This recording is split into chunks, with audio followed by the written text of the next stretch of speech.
Hello, everyone. Eternal Life fans, I have a super big surprise for you guys. I am with Raw Matt, and you guys know Raw Matt. You should know him. He's been on this channel. We've had some conversations.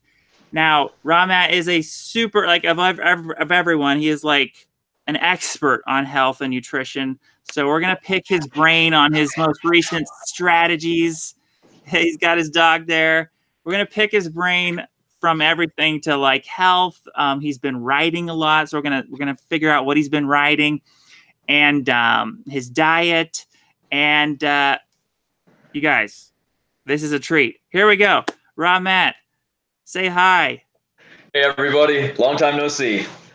And is Raw Matt still your alias, or do you have a new updated alias, or we're gonna go with Raw Matt? It is, man. That one's hard to kick. That was my online presence when I first started, and that's what everyone knows me by. So I just stick with it.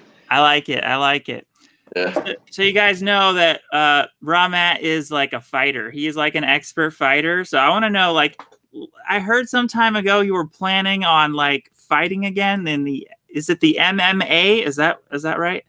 Yeah. I've been unfortunately coaching more right now. My friend Tim Nakamura, he owns a blog called 40 Fat and Fearless. He actually wanted to start up a new sport, and he said, I need to do something different in my life. Everything's slowed down. I'm going through a divorce, and I got to take my mind off some things. So he actually chose to become a fighter at 40 years old, never having trained at all. So I said, let's do this, man. I'll take you. I'll take you for the journey. It's exciting. So, you know, I age very slow, so I'm not too worried about it. I can fight in 10 years from now. It's not going to make a difference. So what I did is I took him and I started teaching him just boxing. Boxing is like your base skill. The learning curve is really quick. You get your basis. You stop getting afraid of being punched and punching people. So I started him on boxing. He's actually had his first amateur fight already. So now I'm going to take him and I'm going to put him into the jiu-jitsu with me, and we're going to grapple and wrestle. Then I'm going to make him do a sport match. Then he's going to combine the two, and then he's going to do a complete MMA cage fight. Wow. So, what's the particular fighting style that you're most good at? I would say Brazilian jiu-jitsu and judo and wrestling. I'm a grappler. I like to grab a hold of people. Probably because it's what I spent most of my time doing. My body type actually matches a striker. I'm lean and I'm fast, so I like to stay standing, and I just make people take me down when they get afraid of being, hit too much. And then I'm on the ground where I want to be anyway. So it's kind of like a fun little strategy. You hurt them as much as you can in the first round, and then in the second round they want to take you down, and then they're busted up from being striked, and then you have all that energy left up to submit them. So it's kind of like a fun little strategy when it comes to MMA. And wow. I like doing that more. And yeah, I still do it. I can't help it. And for you guys that don't know, Matt fought like professionally at one point, and there's like footage you can go on YouTube and like see footage of him like fighting like in the ring, and it's like, wow, crazy stuff. Yeah, I started in 1998. Can you believe that? Wow. 1998 to 2006 pretty much is when I had most of my fights. After that, I slowed down to just random, like if I'd get a call from Terry or Ted Williams from King of the Cage or Gladiator Challenge, and they'd say, hey, a fighter didn't make weight, you can hop in for us, I'd say sure, but I wasn't training for a fight.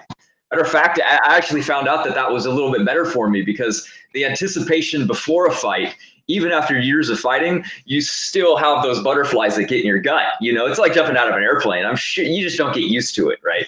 So it was kind of like that. I knew that it was coming up, but I still couldn't bring myself to be like, oh, well, this is nothing. I'll easily win. I treated each opponent like they were the deadliest people on earth, like it was Mike Tyson that I was fighting.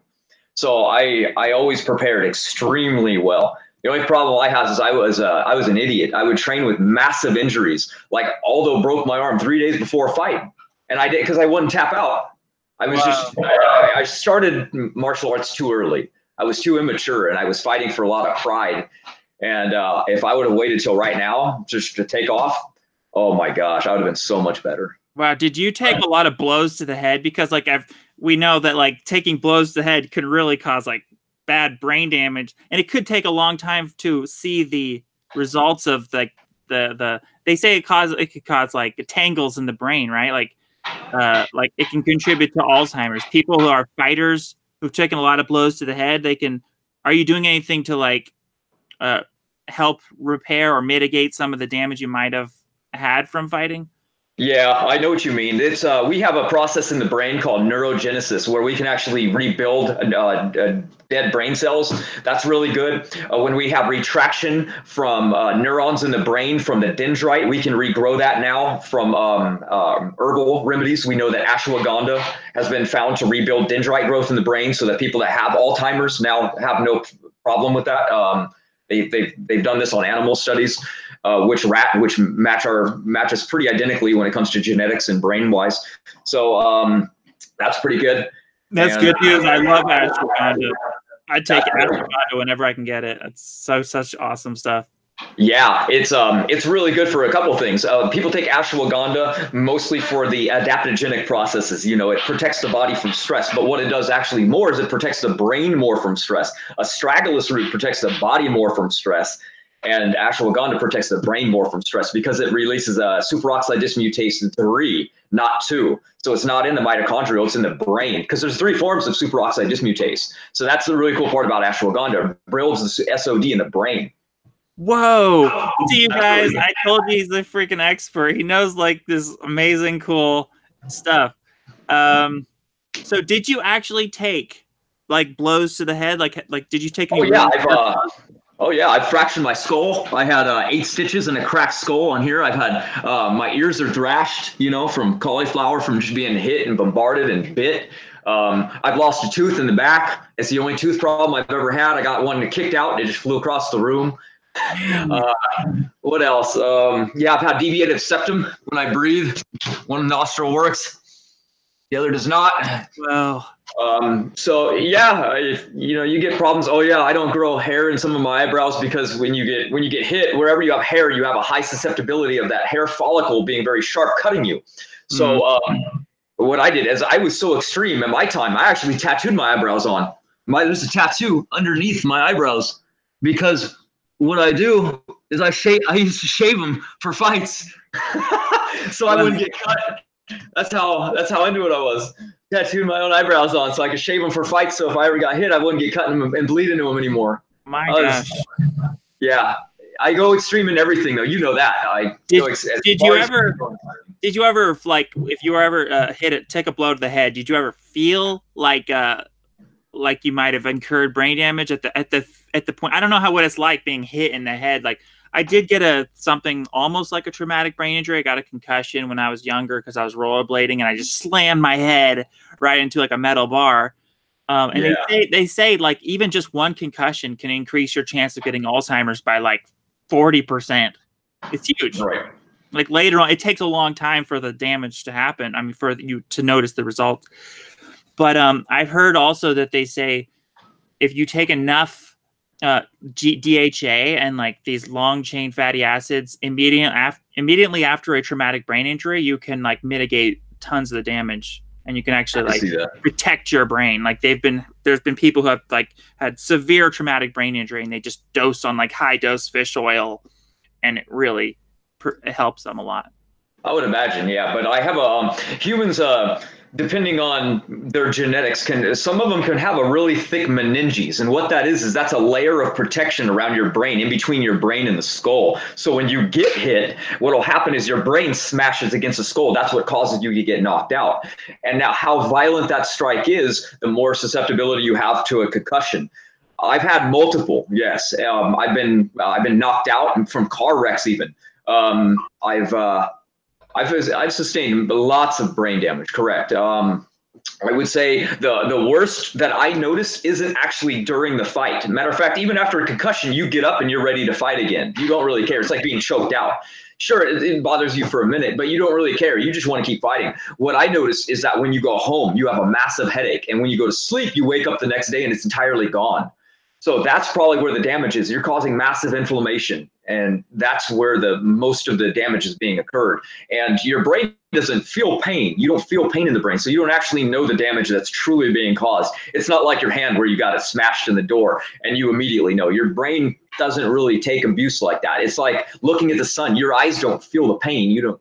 You don't go, oh, that really upset my eyes. I'm going to pay for that. There's no real way to tell. That's why the sun damage is so damaging to people. They go out on like a cloudy day. They're walking around. They don't have a shirt on. The next day they're sunburned. They go, what happened? There was no sun. The ultraviolet doesn't care about a cloud. You're going to get burned. And we don't really notice it. It's subtle damage. So I know the repercussions. I got out of it ahead of time. Let's just say that. I mean, I still do it, but I've lucked out. Boxing has dodges, they have parries, they have ripostes, they have shields, they have blocks. They have a lot of choices. I got lucky.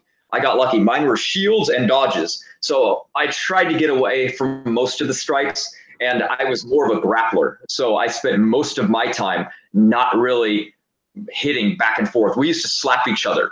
Slaps were really good because they hurt, they sting, they're very fast, and they get the point across really, really fast. You slap somebody in the face, they're going to put their hands up. So we used to do that a lot more than just hit each other. We got into the punching when they invented gloves and they started fighting with gloves on later. In the beginning, there were no gloves. So, when you get hit, it doesn't take many before you're really hurt. I bet. I mean, I'm just like, I'd be way too afraid to ever like fight. Like, oh my gosh, you're brave. So I want to know like more about your brain health strategy, because like, let's say I'm trying to repair my own brain from like possible concussion, and brain damage I might have incurred throughout my life. So I'm doing a lot of like fish eggs because I heard there's a certain type of phospholipid omega DHA in fish eggs that absorbs like 40% better into the brain. Dr. Rhonda Patrick says that the fish eggs are super good for your brain. And then I'm hearing from you that ashwagandha will be extra good for me. What else do you think I can do for my brain health if I'm like someone's trying to repair their brain from brain damage? Like what would be your strategy? Okay, first we'll go through how to get these nutrients into your brain faster. You hear anything on my side because they're working on a house next door. They're grinding. So if you hear that? Yeah. All right.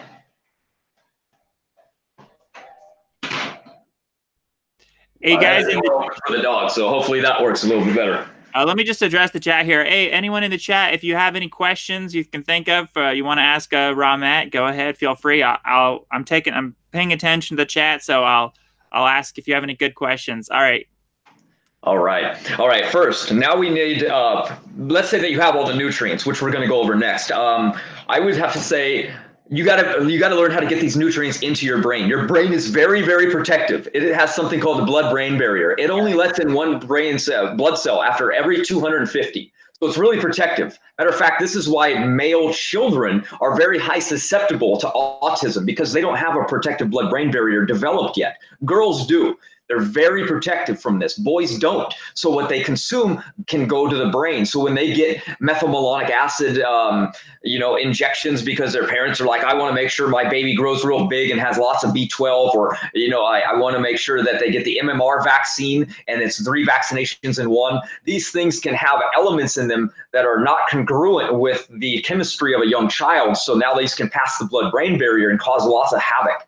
So now that we know that the blood-brain barrier is very protective and it doesn't allow a lot of things in, certain things do. Certain things are very good. Like let's say that you have senescent cells and they're very damaging and they're hard to fix. We know now that quercetin found in onions is one of the most powerful elements that there are to break down senescence. But quercetin being broken down by the hydrochloric acid of the stomach is rendered almost useless. It has about a 7% absorption level. So now how do we get this quercetin in? They actually found a solvent does it, right? So now we have the active ingredient that's found in black tea is what actually makes quercetin over 65% absorbable now. So now they have an ability to combine the two, and they can break down senescent cells for the first time ever in history. That was found last week. Oh my gosh. I eat so much raw onions. Let me just tell you, I am a huge onion eater. I eat onions like every day. There you go. That might be a little unnecessary because, as you know, blood cells only live for about a few months. So if you're having the senescence issue, you can do them like a sectional. You can do them for like 3 weeks or a month and then lay off 2 months. But if you like them every day, there's not a real problem with that. And you just want to make sure that you're assimilating even more. So if you have some black tea, usually black tea isn't the best because we know that they have oxalates in them, so they can harm the kidneys if you're constantly drinking tea. And So yeah. fluoride. Like that's the reason I'd be concerned with black tea is that the fluoride content, right? Yeah, exactly. It's like matcha. They both have high elements of heavy metal toxicity. So we got to be careful. So we just need the certain amount of the compound to actually be beneficial. So I tell people, reach to the supplement. That way you don't have to be constantly drinking herbal tea. People like to not drink water anyway, which is fine with me. As you know, I like people consuming fruit for their water, but I would like them to actually get to some of this element in so that they can get, like you said, quercetin into their body. You like a lot of onions. I like the capers. Those are. Oh, I love capers too. I eat capers. So like one of my favorite things is like onion, and so I'm not a vegan, so everyone, I eat sardines. So I dip my onion. I use onions as chips, raw onions. That's like my chip replacement. So I'll just dip my onion into the sardines and just eat it that way. Nice one. So anyway, I went off on quercetin. I distracted you for a minute. We were going the blood-brain barrier. So we're talking about substances that we can take to get into the brain. So now you need to have a few areas. You need to have a few things so you can rotate them in. Not necessarily for any particular health reason to rotate them. I'm just talking about, like, let's say you just woke up. You don't want to slam alcohol.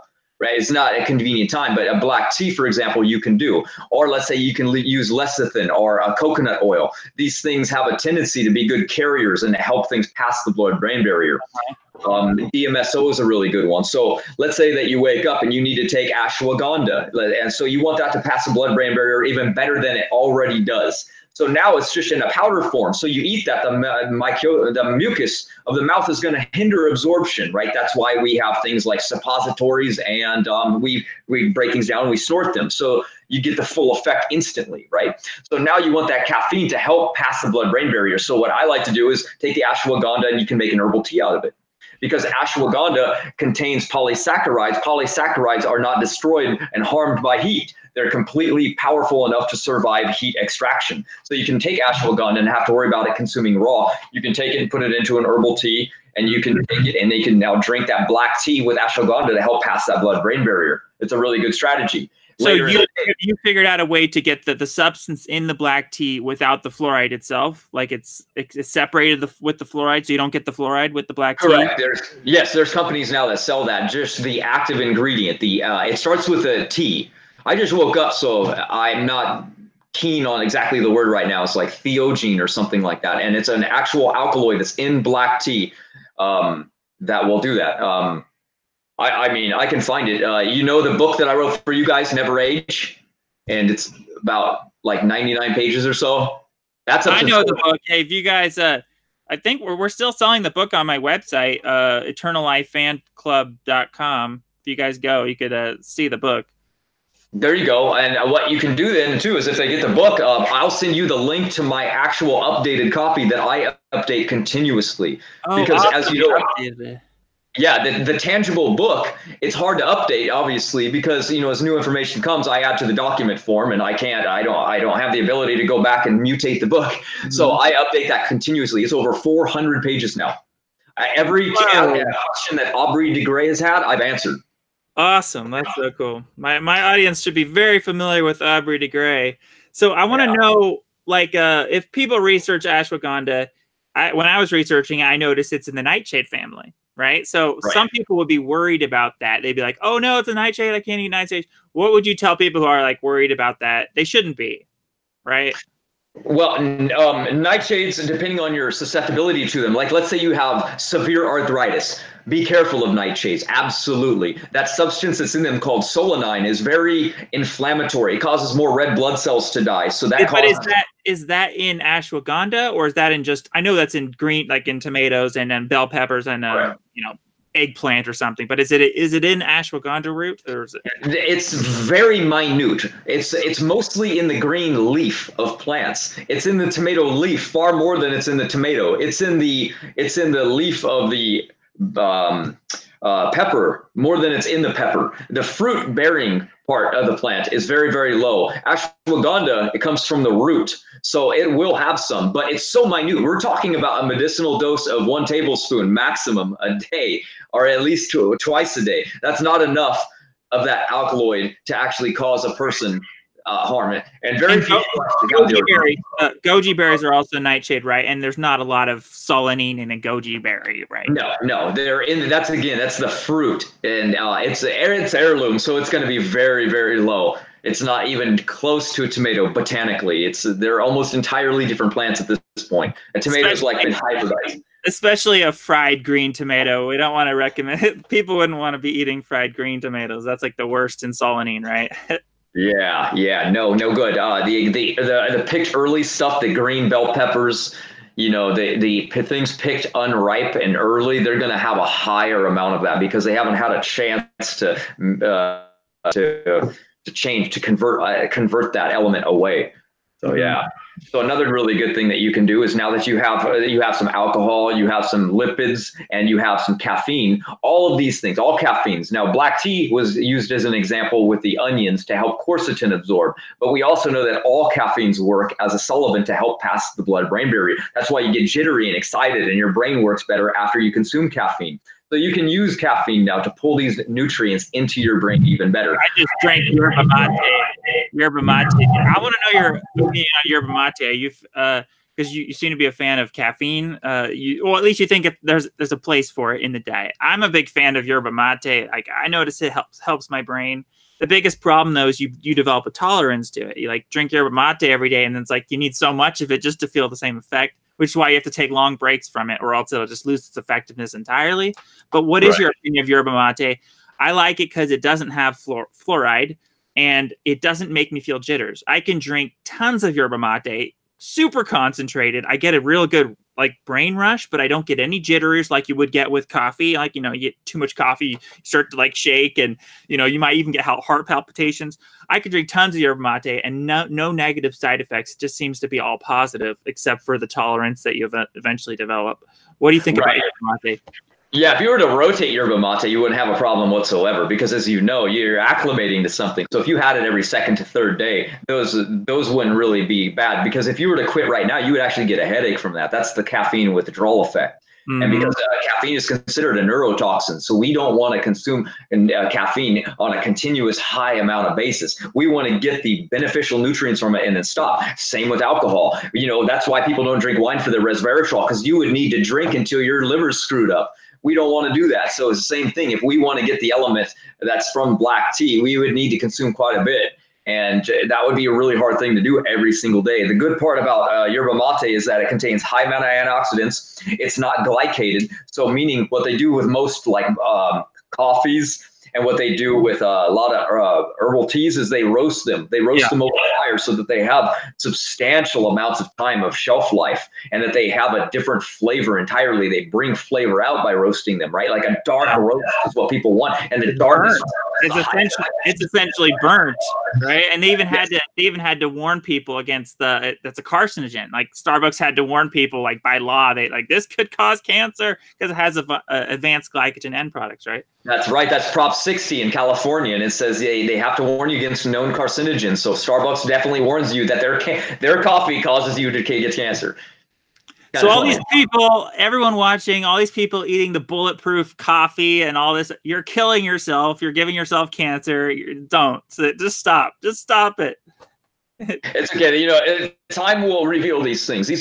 We're in a strategy right now where they're finally looking at different cancer treatments with herbs. They've never really done that before, but with so many third-party researchers right now and so many students in school, they want to do experiments. They know they're not going to get paid, but they don't care because they're students. So now they're actually testing things like ashwagandha that we're talking about, and they just want to know, what's in this? What can it do for the body? So they're actually finally testing herbal medicines for remedies, and I've got a list of every known cancer that there is, an herbal remedy for that. But since we're on brain health, we don't want to touch on that right now, unless, of course, somebody in the audience is like, hey, my mom has got ovarian cancer, or, what can I do? Then no problem. We'll get to that. But when it comes to brain health, that's a harder one for most people, because if damage is there, to reverse damage is very, very hard. It's kind of like waiting till you have osteoporosis before you fix it. We're preventative. So it's a lot easier to go, okay, I'm probably going to get arthritis in this region of my body because either my parents have, maybe, or because I've been really injured in that spot continuously over my life. We take precautions because of that. So what I like to do personally is I'll do a calcification cleanse once every five years.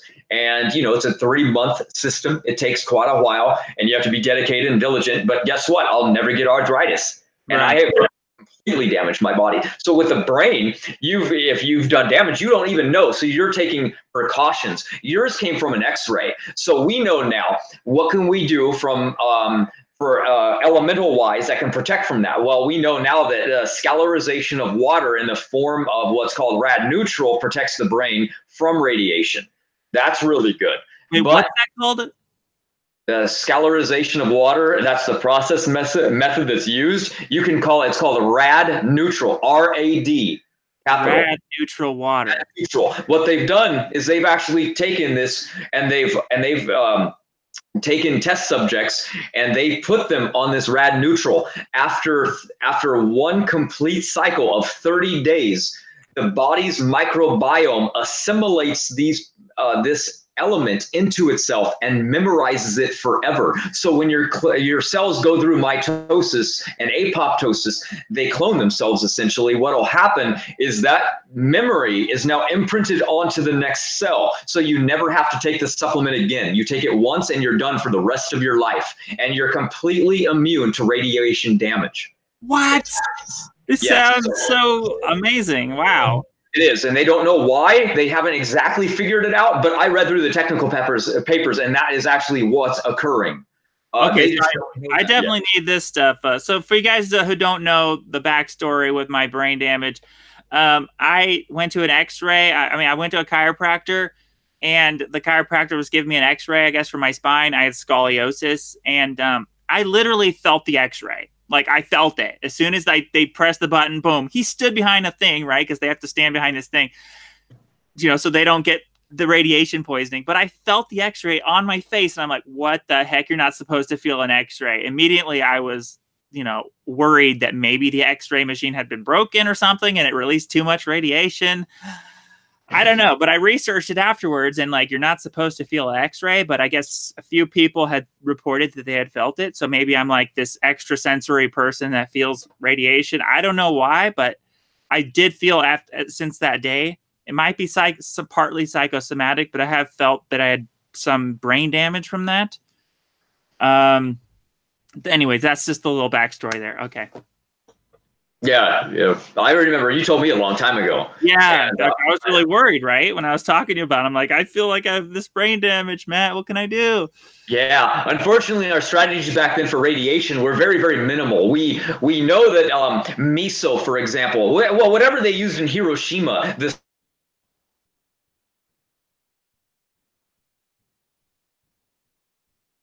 No, you broke up there a little bit. You still there? Uh-oh. There appears to be a little internet problem here with some technical difficulties. Let's see if we can get him back. Matt, you still there? Are you there? He appears to have been frozen. Let me just send him an invite again in case he's... let's see here. I'm just going to send him the invite again and see if we can get him back. Matt, you still there? Are you there?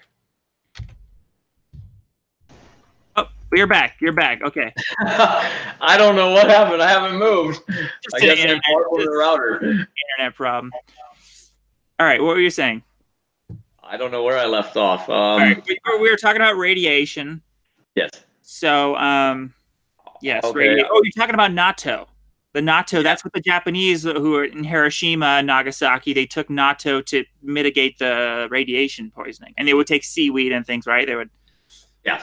all kinds And of they were highly seaweed. So that was our only strategy. That was the only thing for me to actually tell you what to do, because that was the only thing that I knew for a fact would help you. Because even if you have irradiated your cells and that won't go away, you can protect from that damage, because radioactive isotopes are in a lot of things. I mean, bananas are really highly radioactive themselves. Radioactive isotopes are in a lot of things. But now that our ocean is more polluted than ever, and since you eat fish, you have to be more protected than the average person. Right. Darn it. You know, so, the fish, it could have radiation that I eat. I do eat sardines. I was hoping, and this might be like totally wishful thinking, that because they're such a small fish that the radiation in the fish won't be that high, but it is a risk. Maybe that's not good. And because that Fukushima is still dumping toxins into the ocean. That's never stopped. So the ocean is water. It's basically a gigantic solvent. So it's absorbing more radiation continuously. If you can see the radioactive, when they take Gauss meters and they test fish, it goes off. They actually have so much radiation you can test it in them. So that's pretty scary. You know, they can actually visually see on meters how much radiation are in clams and oysters and these things. So the ocean being dumped in with more radioactive isotopes, even if you're standing on the beach and you're breathing in these ions or these negative ions coming in from the water, you're getting these radioactive isotopes even in through the air that you normally wouldn't be getting. So we have to be a little bit more preventative on our measures. I'm basically I'm turning into an X-Men. I mean, all this radiation, it's going to maybe it could be bad, or maybe it could have a hormetic effect, right? Like if it's radiation in small dosage, might even help the body, right? Because the body's trying to rebuild itself and repair the damage, like an X-Men, and then you repair back stronger. Or am I just totally wishful thinking here? Is it possible that radiation can benefit me? That's where the theory of what's that called? It's homeopathy comes from. Homeopathy is a little bit of something to acclimate you to getting the full dose. But homeopathy is diluted down so much, like literally an entire vial of something isn't even a single drop of whatever element you're actually trying to take. That's why it actually does nothing. So what essentially is, I know a person that believes in that system that you just mentioned. He lives up in the high desert. He's about 99 years old, and he used to be a writer for New York Times. And he believes that radiation is something that's around us all the time, so that our bodies should also be consuming radiation. So what he actually does is he goes out and he goes into the field where the rocks that contain the highest amounts of radiation are, and he takes these rocks and he puts them in water. Now he takes that water after he cleans it off. The radiation that's in the rock will never go anywhere. That's what radiation does. It stays in the ground. That's why places where they tested nuclear are bombarded off, so you can't go there and be radiated. So he takes one of those rocks and he puts it in water. And every day he puts a pear in so that the radioactive isotopes bind to the fiber in the pear, and he eats it. And he believes that it'll allow him to live for a very, very, very long time. And I met him over 10 years ago, and he's still kicking. So that's pretty cool.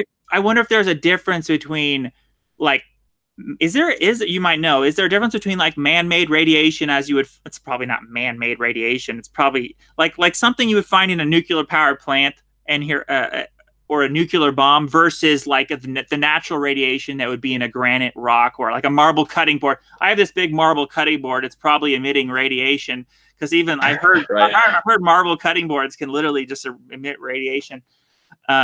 Is there a difference between, is there a natural type of radiation versus a bad type of radiation?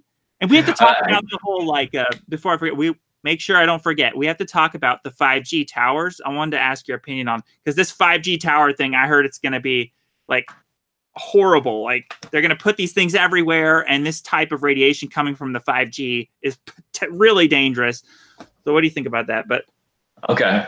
Yeah. Okay. So, there's different types. Matter of fact, you would need a lot of granite. You would need a lot. I don't think your chopping board size will do enough. Okay. I don't think that's enough. You would need, because the element that's in granite is a mix. They don't know exactly how granite is made. They think maybe high pressure, high heat, but it's a mix of many different rocks. That's what makes it so hard. It's like sand being compacted into a tight rock. That's why granite's so heavy and so tight. So it's got some of those elements in it that have radioactive isotopes in them that give off radiation. So yeah, there are other elements that have it, and those elements that are in the soil, and the plant takes those up into themselves. That's why things have them, like a banana, for example. Matter of fact, if you were to take a banana and go through the airport, it would set off the sensor. Oh, wow. Bananas are very high, but your body can get rid of this two different ways. It doesn't really worry too much about ingested radiation if you were to have sodium alginate, or if you were to have high amounts of pectin. Pectin and those things are absorbents. They're like sponges for those radioactive elements. That's why when you're flying and you're really high in the upper atmosphere, where there's lots of radiation, much more than down here at the lower altitudes, you would want to consume lots of seaweeds and apples and sunflower seeds and things that are very high in pectin, because when radioactive pectin 129 comes in contact with the body, if the cell's empty and doesn't have any pectin or doesn't have sodium alginate in it, it's going to be susceptible to that radiation bombardment, and that's what's going to damage you. So if you were to be going through the airports and you're going to be flying really high altitudes and things like that, yeah, you definitely want some protection so you can take those elements for that protection. That would be my best strategy for it. I've heard also that I think I've heard this, that ginseng helps protect against radiation. Have you heard that? Ginseng? I can't say that I have heard that. No. Do you take ginseng at all? I do, but I like the warming effect, so I take Panax ginseng. I'm really thin naturally, and I very seldomly eat. So when I do eat, I eat cold foods as well because I'm fruitarian mostly. So not only do I seldomly eat, when I do eat, I eat like minute amounts of food. So I'm kind of cold. I like ginseng because it warms me up, especially in winter. Warming ginseng is just an amazing feeling. I'll even add it to smoothies that are cold, and I'll still feel a little bit of that warming effect. It's like you ever take like cold chai tea because it's got the ginger in it and things that you can feel that warming effect. Never heard of chai tea. Oh, chai. Chai. Oh, chai. Yeah. I love chai tea. Yeah, that's awesome. Yeah. Hey, I can feel that warming effect, even if it's got ice on it, right? So. And the 5G towers, I haven't read or studied up on how damaging those are going to be, but I can just imagine anything that outputs high amounts of energy for mass amounts of people, you want to create some kind of a distance for that. Now, don't be too worried, because when I've taken a Gauss meter myself and I've actually tested different things like cars, you don't want to be in a Tesla, for example. You don't want to be in a Prius. When those things accelerate, that meter goes off higher than when you're standing under power lines. So it's very damaging every time they accelerate. Now, if they're coasting, you don't see the gauge much at all because there's not much reliance upon the battery power to do that. But I would imagine if you drive continuously, and especially for people that are in cars that drive themselves, it's so convenient. You're just relying on an electric car to drive you everywhere. I'd imagine a cumulative damage would do something like that. Again, that's why rad neutral would be so beneficial nowadays. It's such an amazing new discovery. But, if you live next to one of these 5G towers, that's a problem. But if you literally walk across the street from one of those towers, you can notice a dissipation of that energy of a frequency has gotten it almost into a safe level already. And that's just walking across the street. So you want to be a good like a block away, you're fine. But we're in an era right now where these things have never existed at any time. And deleterious mutation rates in human beings have gotten to the point where they're so high that there's 24,000 new annual diseases updated into the disease publications every year. That is an unstoppable amount of new diseases being added. And people don't know what's going on. And we have to assume the human genome is degrading and breaking down, and we're doing things that we've never done in history as well. And these compounded elements and things that we've never ate, never done, and never lived around are damaging because the body's never been around it. It doesn't know what to do with it. How can it? It's never encountered it. It's like saying, well, I'm going to live on a world with 3 moons and 2 suns. Your body would be so screwed. It wouldn't know. It wouldn't have a circadian rhythm. It wouldn't know what's going on. It wouldn't know when you're supposed to sleep, anything. It would just be a disaster all around. So right, and think about what life on Mars, what that's going to do to people. Like that's going to. It has no atmosphere, so you literally have to live like underground, and then you're going to have like no light. So then there goes your circadian rhythm again. Then you're going to be around fake light and electricity continuously because you have to rely on it for everything. God forbid a coronal mass ejection hits, then you're totally dead because you're relying upon electricity. There goes your oxygen. I mean, yeah, I don't know if they've thought about a lot. They want to talk about melting the polar ice caps. And I heard they want to like detonate a nuclear bomb on Mars because somehow that would like help create an atmosphere. Have you heard that? Yeah, because it's going to blow out a lot of that frozen ice, and then once the atmosphere will be formed by the magnetism of that planet. So the magnetism will now grab the atmosphere and hold it in place, kind of like ours does, and it won't allow it to go any further out. It'll build its own atmosphere by evaporating water, because water exists in only 3 forms, and it's only in one form. Ice. Mm-hmm. So they want to turn it to those other forms so that it can rebuild an atmosphere. That's a lot of wishful thinking as well, because as we know, they don't know the elements of ice that are actually on it. They've projected, they've guessed, but it's inside the planet, so they don't really know. Right.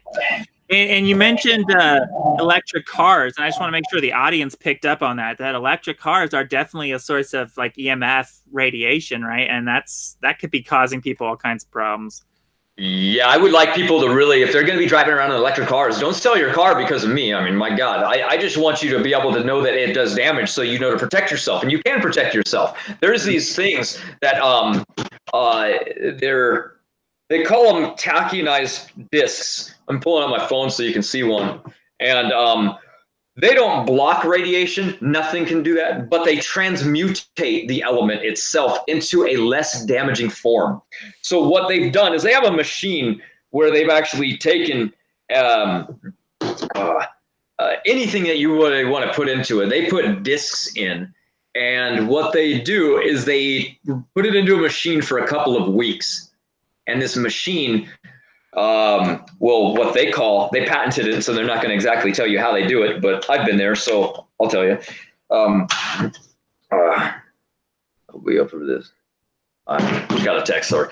So what they've done is they've invented a way to take an element and put it into a giant machine for about 2 weeks, and they bombard it with what they call tachyonization.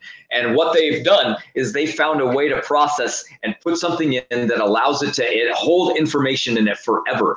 And this information is basically like radiation, in that it embeds itself into an element forever, except for this has an opposite effect. So when radiation comes into contact with it, it transmutates this negative radiation into a non-damaging radiation.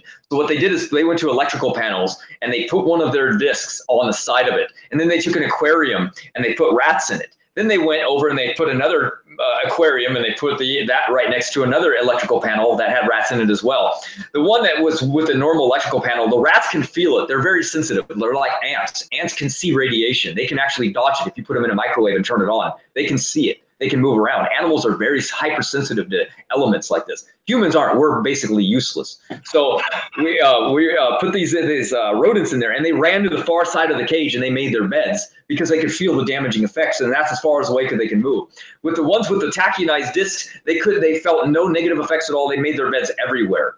So we know now that these discs have the ability to dissipate and to mutate that negative radiation to some degree. What it is it's based on size. Usually like a necklace emits a protection radius of about 2 feet. So about, a cubit of your arm is about 18 inches. You can hold your arm up and go, that's about the distance it's protecting me. So if you're in a car, you want a big disc sitting in front of you, like I just put that sucker right on your steering wheel. And that way, everything around that area will be dissipated. So by the time it gets to you, it's not as damaging. It won't block anything. Remember, it doesn't block radiation. Nothing really can. But it will mutate that area that's around you into a protective barrier. And they have lots of studies on this. They've tried making salt crystals with it. They put it on dogs. Vivisection. They test everything on animals. They don't really care. So they just send them in to get radiated and kill. And tachyonized discs are the only thing that's been sanctioned and proven to work. And wow. It's what do you call that when you get it's been patented. So it's patented, approved. Well, it sounds like a good thing to have in the age of 5G towers and electric cars and everything like that. So it's a good thing to have as a precaution. Totally. We kind of trailed off the whole brain health thing. Let's get back to the brain health thing. So what would you add on to the brain repairing strategy, someone who has potential brain damage from radiation or even something else? Sure, sure. So, okay, so we know natto, we know soy, we know seaweeds. We know that although those are protective, we know that the rad neutral, and we know that the ashwagandha every single day because it's a superior class herb. Only 66 exist. So that means that it's something you can consume every day, and there's no minimal and there's no maximal dose. So don't be afraid, like, how much should I take or when should I take it? Don't worry. It's not going to keep you awake at night. You can take it continuously. I would say just save your money, do a tablespoon twice or 3 times a day, whatever your program is. Then after that, you would you would want Scizandra. Scizandra is a very good one. Great for the brain. Powerful antioxidants, recirculative. It contains sea buckthorn berry is a great one because it contains an omega-7. It's a rare element, so your cells really uptake it really, really well. Now, your body fights for supremacy when it comes to omega-3s and 6s. So if you consume something, like let's say you go, I want a bunch of chia seeds with my walnuts, and you throw them in a smoothie. Well, unfortunately, the omega-6s are going to override the omega-3s, so your assimilation pattern now has been burdened. You want to take omega-3s at a completely separate time. So I see a lot of people go, I like taking my fish, and I like eating it with my sushi. Well, that's not what you want to do because your other food groups have high 6s, especially sushis, because they use oils, and oils are only high in 6s and 9. They can't cook with any oil that has omega-3s because omega-3s are so volatile to heat, they go rancid. And you just have a rancid oil that would make you sick. So they don't cook with anything with 3s. So if you're eating fish for your 3s and then you're consuming oils that have 6s, well, guess what? Your 3s are worthless. Because they have no value at all. So we want 3s to be high. So as males, we want chia seeds. As females, we want hemp seeds. The reason why is because the type of omega-3s that are in them are actually different. Meaning hemp seeds are estrogenic. Chia seeds more are testosterone ridden. So they don't affect men estrogenically, which is important. So do you think?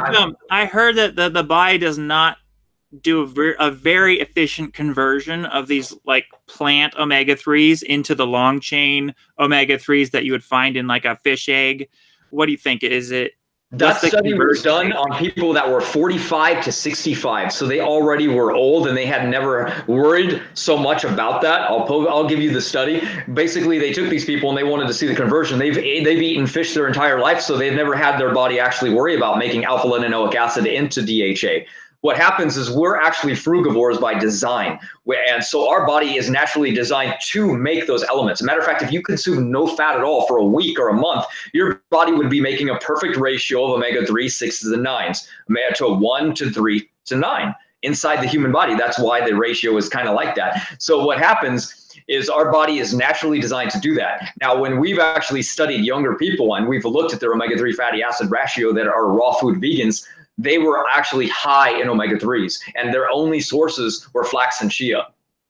So from fruit. So their actual numbers were exceedingly high. Same with mine. I tested my blood about 3 months ago now. And I haven't tested my blood for years before. Because one, I lost my microscope. And two, I didn't want to spend the money because it's $400 for a blood panel to get homocysteine levels and everything checked. And usually as raw food vegans, you always hear, we don't methylate very well. Our methylation levels are very, very low and they're hindered because we don't consume the necessary B12 and the necessary folate and these things. And then I didn't believe it to begin with because, first of all, I know about what mutation actually causes these to be low, and I don't really have it. I have the MTHFR mutation a little bit, 20%. I inherited from my father's side. I found through 23andMe, and that's the mutation that actually causes low amounts of the ability to methylate. It's what brings down methylation. That's why 60% of the population has bad methylation levels, and they blame it on diet, and it has nothing to do with this. It's your genetics. You inherited a genetic defective mutation that allows you to not methylate well. So now, if your body's already consumed DHA for its entire life, and now it's trying to convert it from plants, yeah, you're probably not going to do very good. But I've continuously done it, and my body continues to do it. And I don't have to rely on any conversion rate because my levels are extremely high from doing those conversions. And that's what we want to be able to do. We want our body to do those conversions because it's like saying, well, if I don't move, everything will be good. I'll keep my heart rate low. Well, not moving allows your muscles to atrophy. right? So we have to do a balance. So we want our bodies to make elements, not just give it elements all the time. That's why you can overdose on vitamin A, D, E, and K. And a lot of people go to the vegans and they say, oh, they're always low on those vitamins because their body has to convert those vitamin A into retinol. It has to convert vitamin D2 into D3. Well, guess what? That's what our body's designed to do anyway. We're not just, we don't have to even eat any D3. You can literally just go in the sun for 5 minutes. Your body will do all that conversion for you. So we don't have to worry about D3 deficiency. That's such a low deficiency anyway that it's really redundant to have to worry about. It's kind of you don't take any animal-based long chain fatty acids like DH. Like, do you even take the plant like algae oils? Because a lot of vegans are supplementing with the algae oil DHA. That's similar. It's like almost practically identical in structure, I think, to the animal-based ones, but it's coming from algae. Do you take any of that? No, not anymore. So you just really rely on your own body's ability to convert this stuff, like. Yeah. Oh yeah. Matter of fact, long chain. Here's the thing about fats for people. When you find a long chain fatty acid in fats, it's different than proteins. See, people take a long chain protein, it's broken down into shorter chain proteins. Fats are the opposite. You can take a short fat and it turns it into long chains. So when you actually get fats from fruit and vegetables and seeds, like chia seeds, like take coconut oil, it's considered a medium chain triglyceride, right? That's a medium chain. Well, guess what? It turns into lauric acid in the body, which is a longer chain. It converts into longer fats. So that's what you want to do. You want things that are easily assimilated. Not all the time, you don't need to, but we can easily do that conversion. Our body's designed to do that. So when you hear about deficiencies, we're talking about, guess what? They go, vegans are low on B12. Well, guess what? That's the #1 vitamin deficiency in America, basically. Well, guess what? America isn't vegan. Americans are meat eaters, heavy meat eaters. Why are they getting B12 deficiency? It's because they don't understand methylmalonic acid. The intrinsic factor in the gut is what takes cobalamin and breaks it down to be assimilated in the gut. So their intrinsic factor is actually ruined from constantly bombarding it with cobalamin. Where our bodies are made to take cobalt from plants and to bind it inside the body to these same elements and get and for the body to make B12. We're animals. We make B12. That's why if someone were to eat us, we'd give them B12. That's why when we eat the cow, they give us B12. They make it, we make it. What does a cow eat that makes B12? Grass. Yeah, they eat grass and make B12, and they never get a B12 deficiency. They're fermenting in their gut, right? They're fermenting stuff. Exactly. Grass is extremely high in minerals, extremely high. And we want foods that are high in minerals. When we stop getting minerals, we get deficiencies.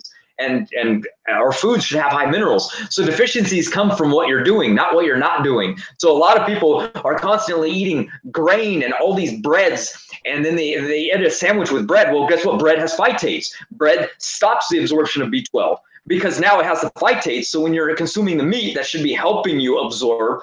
You're not. It's being blocked by that. And then they go and they eat beans, and beans have lectins if they're not cooked properly, and those lectins block more nutrients. So they're doing things that are causing their deficiencies. It's not what they're not doing. They're eating plenty of foods that should not be giving deficiencies, but we know it's what they are doing that are causing these deficiencies. That's the problem.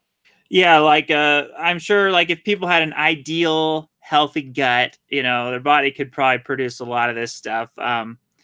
And even like the K2, right? Maybe even the body can produce some K2 in the gut. But it's what? That's actually in the colon where K2 is actually mostly produced. But yeah. But I guess the issue is by the bacteria. Sorry. Yeah, I guess the issue is people have such messed up guts that I guess the concern is that their gut is so unhealthy they're not actually fermenting properly and producing these right things, and that's like people want to be precautious, I guess, and take a supplement, because I guess some vegans do end up with a B12 deficiency. Well, yeah, vegans eat like shit. Yeah. Vegans don't care about their diet. They care about the animals. They don't know what's going on. They ask a vegan sometimes, what forms of B12 are there? They'll look at it and like say, how is B12 tested? Tell me, look on their face when they hear the word methylmalonic acid testing. They won't know what you're talking about at all because it's not a concern for them. They care if their couch has leather on it. They care if their shoes are, you know what I mean? They have, their priorities are different. Health Yeah. is down the line. Veganism only has to do with health because people eat animals. I guarantee people would still be vegan if the entire world like went vegan and was eating that way. They'd still be mad at people because they would still be wearing leather jackets and Ugg boots with wool in them. You know what I mean? Because it's beyond diet. That's just hard. It's like it's a religious thing, almost like a ethical. Oh, it's ridiculous. I hate that I'm a vegan, frankly. I just tell people I'm a raw foodist. You know, I don't want to be associated with a lot of that group. I don't even like to say that I'm Christian, frankly, either, because, you know, they're running around telling people that they're going to burn in hell. I was like, what? You still believe in hell? I don't understand, really. So what you're doing is you're saying you're a vegan for health reasons and not really ethical reasons. So you're saying, like, if you had to eat animal products for your health, you totally would. Absolutely. Yeah, I'm only for, I mean, I hunted. As a matter of fact, I'll still go hunt with my dad, you know? I don't care. It doesn't bother me at all. Matter of fact, my parents thought I was like autistic. I was so mean to animals growing up. I don't know. It doesn't bother me at all. I could really care less, frankly. Right. It's those ethical vegans who do it for moral, ethical reasons. Those are the ones that tend to get super dogmatic about it and judgmental. Like, if you eat anything animal product, they'll just judge you like you're evil, you know? And which is funny, too, because I'll say to them, I'll say, like, so you believe in God then? They'll go like, well, no, you know, I believe in the universe. So, okay, where's your moral standard then? There's no such thing as right and wrong. You know, if it's just your opinion and it's society based, who cares? You know? Who cares what your opinion is? It doesn't matter. You have no moral foundation to back up what you're saying. You know, prove to me what you're saying is right and what I'm doing is wrong. You can't. You have no moral fortitude to actually prove me right and wrong. So they don't even have a foot to stand on by the time you ask them, you know, like, prove to me you're right. They can't do it because they don't have any foundation for their morality. It's funny. Right. Ironic. It's all very subjective. Okay, someone in the comments said MSM, methylsulfonylmethane, is helpful for the brain. I take MSM myself. Do you take it? I think it's very. I notice it in my skin. I take a bunch of MSM and I'll see it in my skin like the next day. Like, it makes a shine, a glow to the skin. So all those people who want like young looking skin, MSM is a great supplement. What do you think about it? I like it. I just don't like that it's super high in sulfur. So I rotate it. I do it because, like you said, the reason it's so good at detoxifying is because it's methyl, right? So it's a methylator, methylsulfonylmethane, MSM. And methyls are what help the body cleanse and detox. That's one of the processes of that gene I was just talking about. The main reason that MTHFR gene is messed up, it doesn't methylate. So people would actually really benefit from taking MSM. Since the vast majority of the population has anywhere between 20 to 70% deficiency in their ability to methylate because of this gene mutation, most anybody listening would benefit from MSM because of their ability to methylate. And here's why it matters. I'm sorry, I should have told people. What methylation actually does is when we consume lots of standard foods, we put oils on foods. And what happens is these oils in the body, they build up and we don't have any 3s anymore. We just have 6s and 9s. And they're not exactly inflammatory like they make it out to be. They're just neutral. But what happens is homocysteine levels build up in the body. And by building up these homocysteine levels, heart disease becomes an issue. And heart disease is the #1 killer in America. It's heart disease, diabetes, and cancer. So what happens is when the homocysteine levels build up to too much, you don't have enough methylation effect in your body to break these things down. So we want high methylation to keep homocysteine levels down. That's why vegans die at the same age meat eaters do, because they die from heart disease. And too much animal protein will increase your homocysteine. Is that right? Correct, because we're not protein consumers because we don't have high amounts of hydrochloric acid in our stomach. We don't have acid saliva. We don't have short intestines, and we don't have enough trypsin enzyme in our gut to break down the adequate amount of over 21 grams of protein in a meal. So what happens is when we get too much protein, we need a lot of B6 in the body to come along because it's called the protein vitamin. That's what I call it now. And B6 is required to break down this protein molecule, and it's constantly being used every day. That's why it's the second most abundant vitamin deficiency in the United States, B6, because of our high protein diets. So we have to be real careful nowadays because it as well, all the meat is causing us deficiencies as well. Everyone goes, well, it gives you B6. It doesn't. It can't, because we require that element to break itself down. So it would be fine if people were to go out and get, like, you know, one little patty of McDonald's. But how many people do that? They go and they eat big portions. They buy racks of, you know, they got a whole, it's what is that, 12 case of KFC. You know, I mean, that's too much. Your body's not meant for that. It's meant to spread that out if you were going to have that. We're meant to walk up to plants and eat all the berries we can and walk away. We don't walk up to a dead animal and eat the entire thing. It would be an overburden to the body to even do that. So we have to be careful because it causes deficiencies. So protein obviously is going to be really bad. And I've always known that you're supposed to limit your protein for longevity, because too much methionine is bad for you. People do methionine restriction to live longer. It's like a longevity strategy. So what do you think as far as, should the body run on ketones? Do you think a primarily fat-based diet is the best, or do you think carbs? Where do carbs and fat, where you draw the line there? Carbs are far superior. When it comes to the brain health, especially, carbs are superior, because think about the antioxidants. Think about the antioxidant comparison between a steak and a blueberry. It's not even on the same level ever. And your brain runs on glucose. Ketones can only do it for a while. So now they can run on these ketones, sure, but are they the maximum qualifier? Absolutely not. Every animal study that's been done, when they've given fruit or fats, fruit are smarter. Every single one. Their brain grows in size and they grow in intelligence, all throughout my new work. I have all the links to back these up, by the way. So what happens is the brain requires glucose, and glucose the body makes because it has to supply it to your brain. It's the required element for processing of the brain. So what happens is when you just give it fat, the body starts running on these ketones, and it can do a good job on this, but it's not meant to live off of it. And it definitely isn't better for the brain, and it's definitely not better for the body, because like I said, you don't get the antioxidant quantity needed to prevent oxidation from fat. What you're saying right now totally contradicts a lot of what's being said right now on different health YouTubers. They're saying ketones, and I thought I bought into this, that the ketones is actually a better fuel for the brain, that it would, like, people say they go into ketosis, their brain all of a sudden they're thinking better. And I guess that could be because they have a type 3 diabetes of the brain, and insulin, they can't use the glucose for fuel in the brain, and therefore if you have that diabetes of the brain, you would need ketones. Your body could still use the ketones for your brain fuel. And that's why people who have Alzheimer's, they actually notice a lot of benefits when they just eat like coconut oil and all these like fats, that their brain's actually getting fueled again. But you would be in ketosis if you don't eat, like if you're doing intermittent fasting. Correct. You'd still get into ketosis quite often.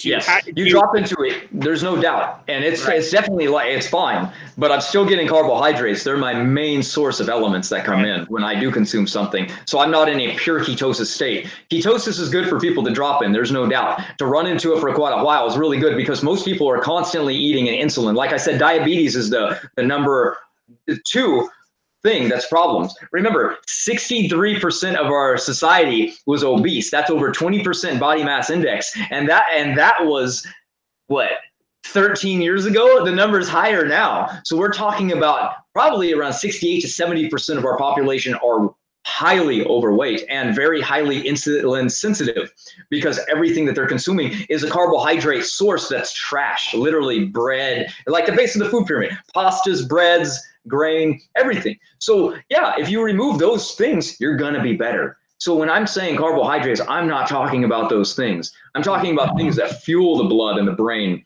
and I'm not gonna eat coconut and have an insulin spike that's gonna be anywhere near eating a piece of bread. What is your primary source of carbohydrates in your diet? Then what do you? I was on coconut, and I was doing that one for a really, really long time. And then we got some durian freeze dried in the mail, and I was feasting on that. But I feel as though that's so expensive. I almost feel like that's a treat. So I don't do that all the time. Well, coconut's more of a fat. That's not like really carb. I mean, there's some carb in it, but it's mostly fat, right? The breakdown. Yeah, but it's broken down as a carbohydrate by the liver because of the fat. So it's actually absorbed as a carbohydrate. Oh, so you're counting medium chain triglycerides as a carbohydrate? Yeah. I count it how the body breaks it down, not as what it says it is on a piece of paper. I care about what it does in the body. I don't care if the piece of paper says that this food has no B12 in it. I know that suma root has high amounts of cobalt in it. So when I eat cobalt, the body converts cobalt into B12, but through intrinsic factors. So my B12 levels spike up real high. So, I don't rely on what's on paper. I rely by my studies and what I've gone on and what I know is happening throughout the body, which is a lot different than most people, which is why I like to study so much, so I can study for people that don't have to. They just read my work and it's right there. You can read that. If you want to read the PubMed study, go ahead, but it's really convoluted most of the time, and the studies are really boring for most people to read. But my friend Marcus had a supplement line that was growing larger and larger and larger. And the FDA came in on him and told him, you're making a lot of claims and you have to prove these. And so every single ingredient that were in all of his products, I had to prove did what he said. So I read through the entire scientific literature, months and months and months, looking for everything. And so I got really good at reading those journals. And so that's how I really got into being like, okay, I should just categorize and catalog all of these things. So I started saving it for Marcus, and then I translated it into our book. So awesome. That's how I know why foods do particular things really, really well. So it's been quite a while since we've talked about like longevity strategies. I guess I want to just ask you a general question. Like, have you developed any new longevity strategies since the last time we talked? Is there anything you're doing for longevity, dietary wise or supplements? Like what are you doing for your longevity? I have never changed that program that's in our book ever. I will drink water sometimes, very seldom. I don't eat breakfast. I'm not a fan of breakfast. I won't eat before noon ever. I haven't consumed anything yet. It's 2:13, and I still get bad sleep sometimes. I wouldn't say pure insomniac. I like working at night. My brain works extremely clear and extremely. Me too. Yeah. I love nights. I like I will wait 4 to 6 hours after I wake out before I consume anything. And sometimes I'll work out before, but I usually work out around 6 p.m. I find out that seems to be a really good time. The body's nice and warm, doesn't get hurt. I like C60 as far as a new supplement that I've incorporated into my program, the recirculative rebuilding antioxidant. I now know why that works extremely well, so I make my own.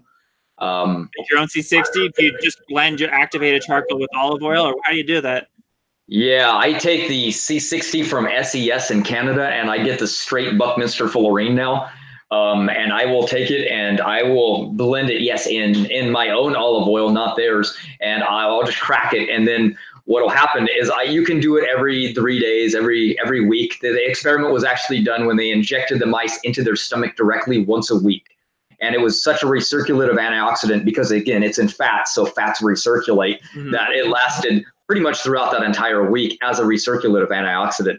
And because it rebuilds the telomeres so quickly and so fast that the mice were just not dying. And for those that are unfamiliar with their experiment, what they did is they took brown mice that usually live for about 2 years, and they took a supplement around mid-life. So let's say the mice were around 25 to 30 years old, and they took every carbon atom of charcoal that's known. They're called fullerenes, and they started with fullerene number 1, and they took this carbon atom fullerene number 1, they injected it, and they found that it doesn't really do anything. Then they went to 2, and they were like, okay, it seems to be all right, but they were testing exactly for longevity. They were testing to see its health implications on the heart. They were looking for a heart cure.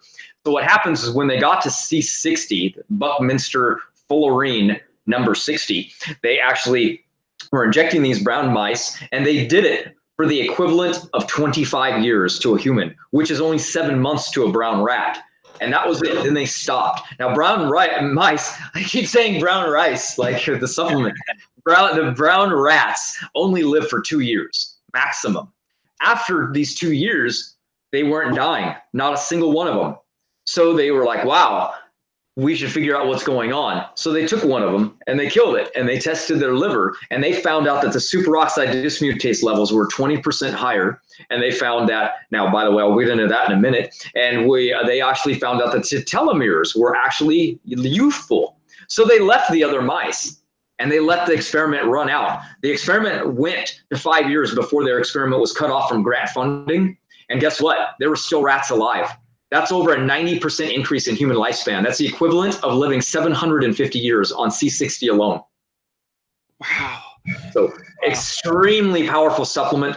Telomere shortening is one of the main reasons we die. And they say that if your telomeres don't run out all the way, then you will die from cancer. So the number two thing, it's senescence. It's where your cells build up with cancer and they outlive your normal cells. Well, guess what I found last week? The newest study, cancer is going extinct like everything else. The HeLa cells, when tested, only 13% of them left have no mutations. They're genetically degrading, like the H1N1 that's gone extinct, the human version. I don't know if you know this. They tested H1N1, the human version of that virus was found 70 years ago. They took it and they put it on ice and they froze it. Every 10 years, they took it out and they tested it again and they tested its genetics. And guess what? It's deteriorating just like human beings. And it's going down and down. Guess what? It's extinct. It's been 70 years. Well, guess what? Human cancer is going extinct as well. It's been around for quite some time, but the problem is with the HeLa cells, they imagine that cancer was immortal.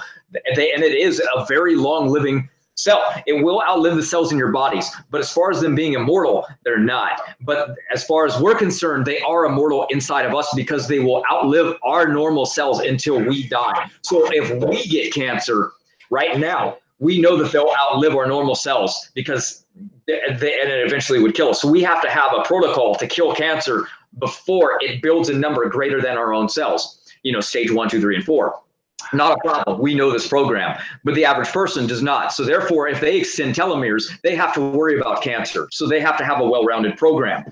For us, we want to build our telomeres as powerful as possible. Obviously, if you extend your telomeres too far, you can have problems as well, like not building protein synthesis and causing cellular problems as well. So telomeres too long are a problem. The thing is that's usually a genetic issue. You're born with that as a problem. You're not going to take C60 and astragaloside 65 and cause telomere building so great that you're going to cause those genetic issues. It's not going to happen. We have to worry about them shortening. So you don't have to worry about taking too much because they're going to plateau. They're going to get to a point where they can't really extend anymore because it's genetically uneventful for the body to even do this. Right. So, now I've been taking just a lot of activated charcoal. Like I take way more than the normal dose, and I'm hoping, I guess I'm crossing my fingers that just the plain activated charcoal has a lot of the same benefits of the C60. What do you think about that? If I'm just taking activated charcoal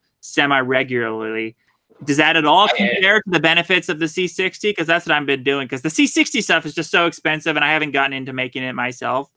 What do you think? I don't believe it. I agree with that. Matter of fact, on the newest studies on activated charcoal, life extension from the beginning, when I was first telling you about the supplement, I said I think everybody should be on it. What happened is I had only known of life extension up to 35% in some animals. So they found no toxic load. They can shovel 50% into it with the diet of an animal, and they live up to 35% longer. They've tried to kill them with the amount. It's impossible. It's just carbon. There's nothing that can happen. Your body can just get rid of it. Your body's not assimilating this. It's a sponge for toxins. So you don't have to worry about taking too much. You don't have to worry about it. As far as it's extending human life, it's only been getting better. It's up to 65% now. So yes, you are doing something really right, and there's absolutely probably C60 in it. Here's the trick. Here's what makes C60 more relevant than the other forms of carbon. They bind it to fat. So the next time you take your activated charcoal, blend it in the blender with olive oil and just keep it in your fridge. And when you want to take it like a normal tincture or with food. That makes it recirculative, because we know fats don't digest like normal things do. They don't go through the entire process. They go through your lymphatic system. So they take a much longer transit time. They go everywhere throughout the body, and they're going to carry these atoms with them, these carbon atoms, and they're going to suck up toxins in a much more favorable way. Remember, we store toxins in fat. So if you're bringing them in with the fat, it's going to pull them in before they have to dump those toxins into the bloodstream. So if we can extend life 35 to 65% just taking charcoal with water and food, imagine how much longer it's going to make your life if you took it with fat. Okay, well, that's good advice. Taking it with some olive oil, blending it. Okay. Yes. Good advice. Good advice. So speaking of cancer, you were talking about cancer. Now, I want your opinion on this. So there's this YouTuber. I was thinking about making a video. She has this brain tumor. Okay, and she's this popular YouTuber who makes crappy robots. She's known for making crappy robots. And she got her brain tumor. She took the chemotherapy and radiation or whatever. He shrunk her brain tumor, but now her brain tumor has come back. I was thinking about making a video, maybe like giving her some advice because she's planning on doing radiation therapy. What would you tell someone who has like a brain tumor? What would be your advice for them? Because obviously radiation therapy is not the best at all. No, you're right. No, radiation is last attempt. So, like I was saying earlier, there's stages, right? There's stage 1, 2, 3, and 4. Obviously, to tell somebody don't do it at stage 4, that's kind of messed up because they don't have many options at this point. Now, brain tumors are hard because you've got to get elements to that brain tumor and you have to remove certain elements as well. And because it's passing the blood-brain barrier, that's going to be tough. A tumor is when a clump of dead blood cells have actually accumulated, right? That's when they're basically rendered useless. If you were to grab a tumor on your skin, it's useless. You could cut it out and throw it away and still have cancer, but it's dead. That's why they like injecting certain things into those tumors to get rid of them. They've experimented with everything from like baking soda, remember, highly alkaline substance, but that's just dissolving those dead blood cells. That's not where cancer is. Sure, it'll hurt you really bad if it's in your brain, but it's not the tumor that's actually the issue. It's what's forming that tumor that's more of the problem. So she first needs to halt what's going on to make it worse so she can prevent it. Because if she can stop it at level 1 or 2, she can reverse it and they can go in and they can cut the tumor out. That's inevitable. They're going to have to do that with a brain tumor. That's the thing. That's the real hard part. That's what she did the first time. So she got it cut out. Okay. Wow. She got a surgery. But then I guess some of it was still there, or maybe I don't know why it grew back. So now it's back again. Now she's going to do radiation therapy. I was going to suggest maybe she should try NAC. It's a supplement that it helps the liver produce a lot more glutathione. And I heard people take it when they get cancer. What do you think about NAC? Is that a good thing? Yes, and she doesn't have to worry about toxicity levels. NAC is N-acetylcysteine, and it's a glutathione booster, really, really high. So it'll help pass the blood-brain barrier as well because NAC is actually found in the brain as well. So really good supplement. All those forms of niacin are really good because they all go to the brain. That's what's really good about that. But there's an actual mutation that's in her gene that causes brain tumors to form. So it's a genetic inheritance that she's actually gotten that causes this mutation. It's a genetic mutation. So that's what's deadly. I'll send you the name of that mutation with the genetic research that's on that so that she can combat it, right? So here would be my stat. My stat is she's got to worry about a couple things. Okay. So we first have to get her on elements that are going to be really beneficial. So first one is going to be resveratrol, because it has therapeutic benefits to glioma cells, which are causing this in the brain. So resveratrol, curcumin, found in turmeric. Yep. Right. So that's a good one. Remember, absorption needs to be high, so it's absolutely going to be taken with caffeine to pass the blood-brain barrier. Then there's cannabinoids because they inhibit glioma cells through downregulation. So that is an absolute necessity for brain cancer. So she should be on like Rick Simpson's hemp oil, where it's like the black tarry hemp oil that people have taken when they have cancer. Yes, definitely. Next one will be olive leaf and olive oil. You want to have as much oleic acid that you can because it inhibits the cholesterol fatty acid synthesis of the C6 glioma cells. So that's a must.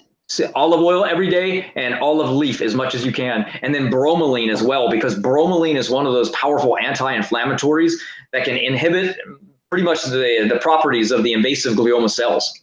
Okay. Mm-hmm. Then ashwagandha, the one you like, with astragalus, with chaga mushroom and caffeine.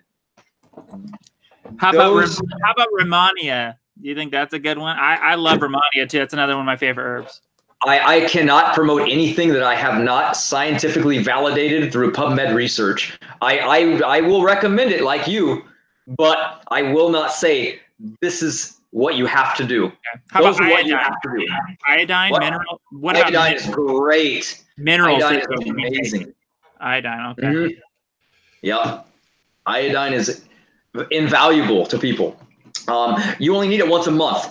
Keep that in mind. Iodine is very recirculative. If you were to consume seaweed and test iodine levels, it recirculates for a month.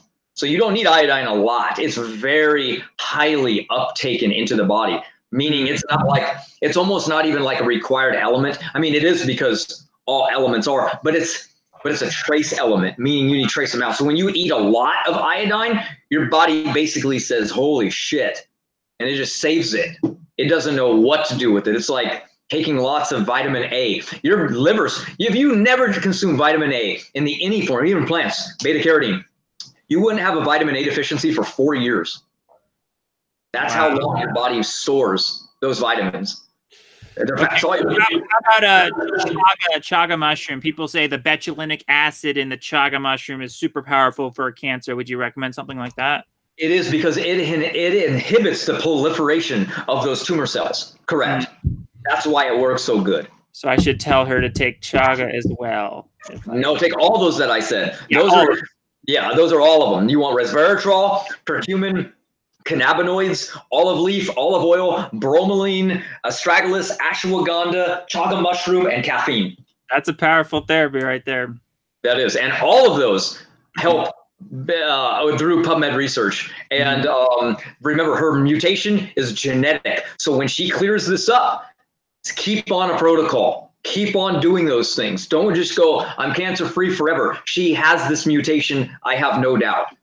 You know, I'm going to clip this part out of and just upload it to YouTube with, like, say, watch this, you know, and then send it to her. Maybe she'll watch it.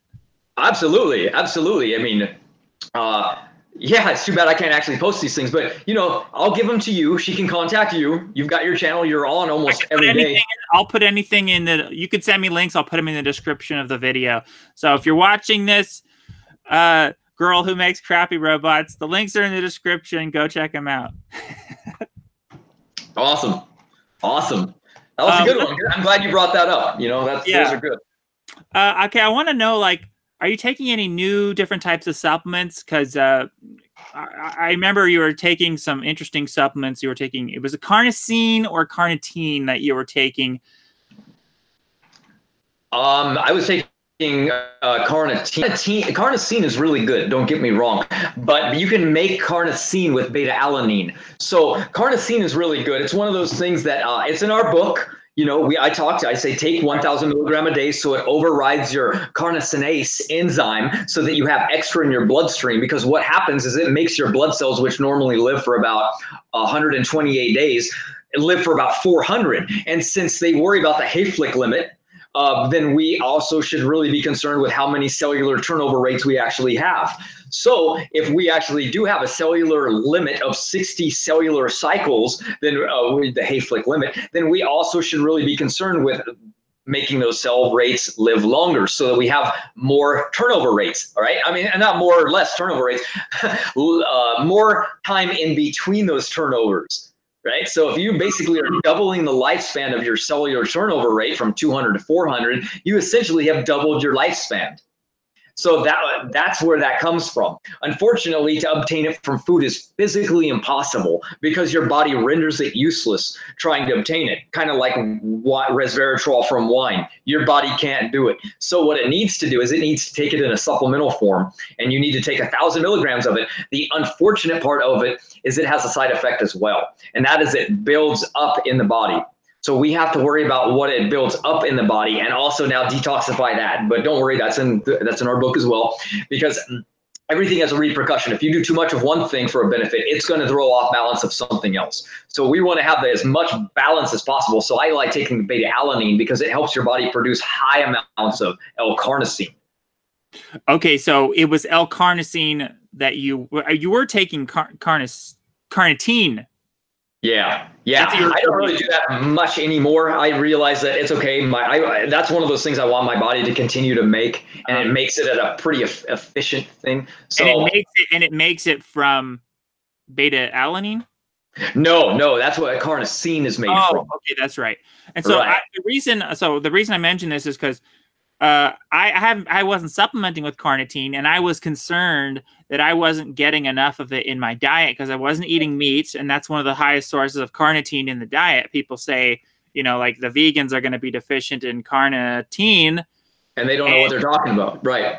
But that's why I started eating. That's one of the reasons I thought, okay, it'd be beneficial to eat some sardines because then I would at least be getting some carnitine in my diet. Do you think that's a good? You don't think that's a good reason to eat sardines, is to get some carnitine? Right, because that would be really necessary because, like I was saying, you need a certain amount to override certain elements. So I would say the best concept of the fish come in the concept of two things: high amounts of L-lysine.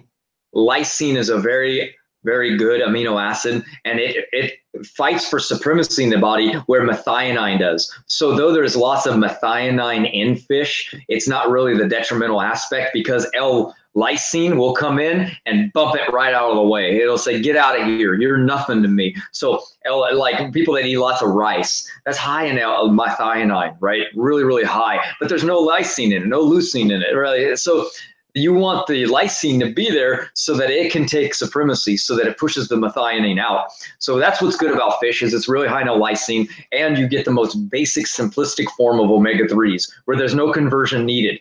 So that's really good for a lot of people that can't make that conversion. You're so young and healthy, man. I wouldn't see that you would even have a problem with it. There's nothing that you can obtain from those fish that you can't really get from a plant.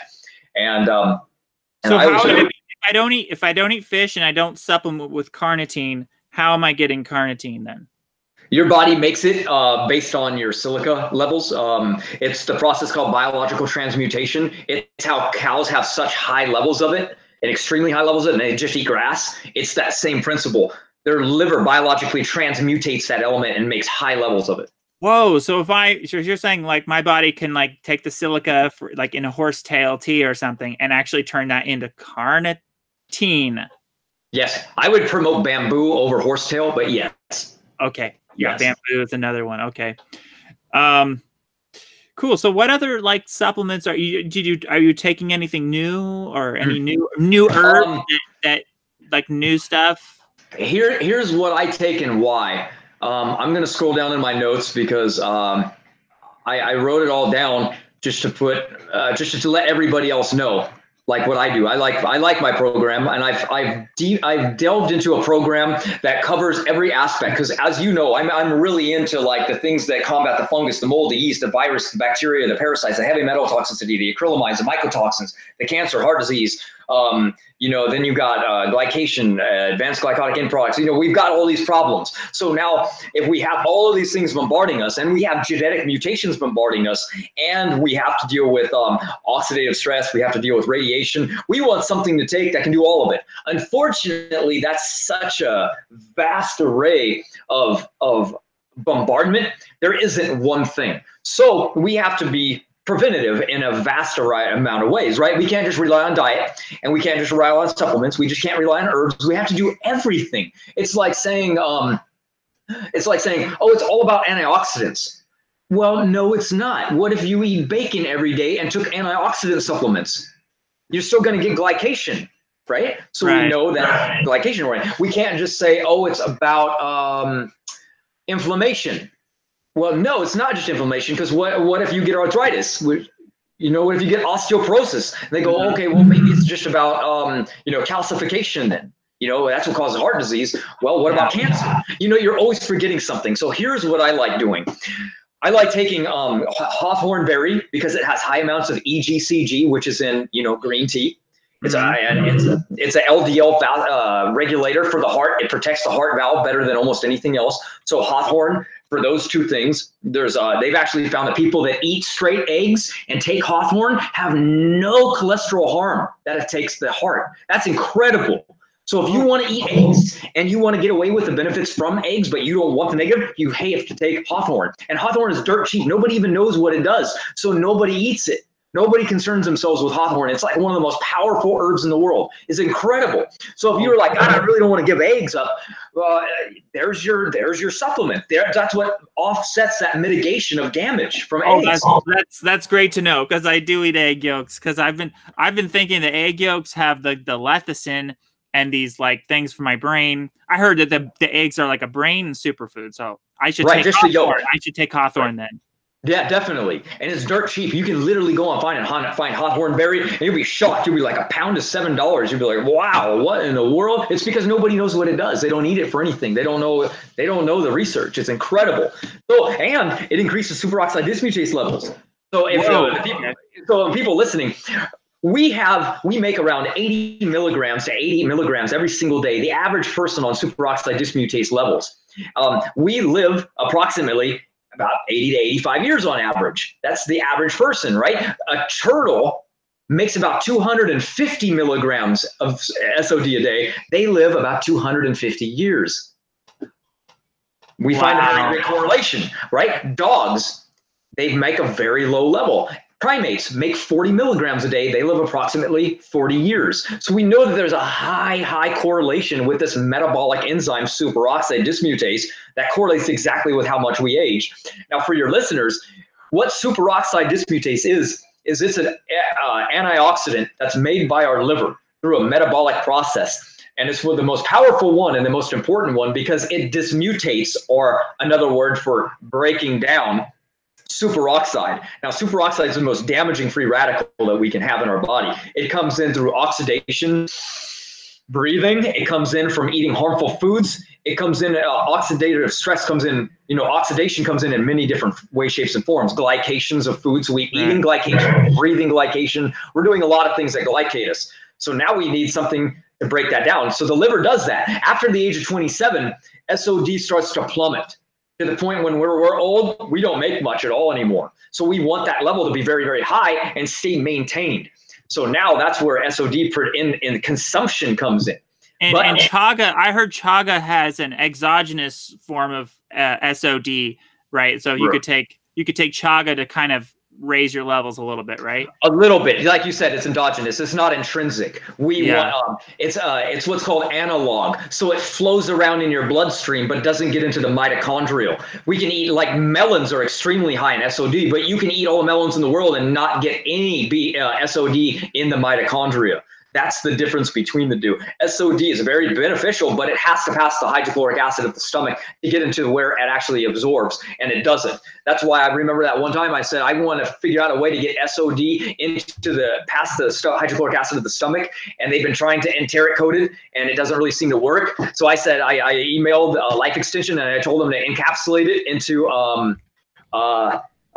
wheat, gliadins and glutenin, because that's what passes the blood-brain barrier. That's what passes the hydrochloric acid of the stomach and gets what causes inflammation of the mucous membrane, because they passed that area, and they did. They used it, and now their SOD is wrapped in. Wow! So they used it. That was incredible. So that was my contribution. So the SOD is really beneficial for that. But see, here's the problem as well. You raise SOD to that level, the human body is not acclimated to that. It's never done this before. So let's say that you take hawthorn berry. They found that it raises it about 80 milligram a day. So you just doubled your SOD intake, right? You've just doubled your production of superoxide dismutase. Hawthorn doesn't contain any superoxide dismutase. It has the ability in a sesquiterpenes that actually makes your body make SOD. That's what's fascinating about it.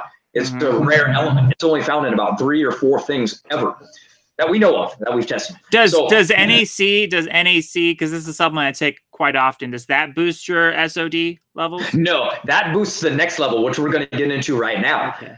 We're going to get into that. That's the next level, but it's very important, and you'll see why. So now we've just, like, let's say we've spiked our SOD to 100 let's see, 160. We've just doubled it. So now superoxide dismutase has just dismutated extra superoxide down into what's called hydrogen peroxide.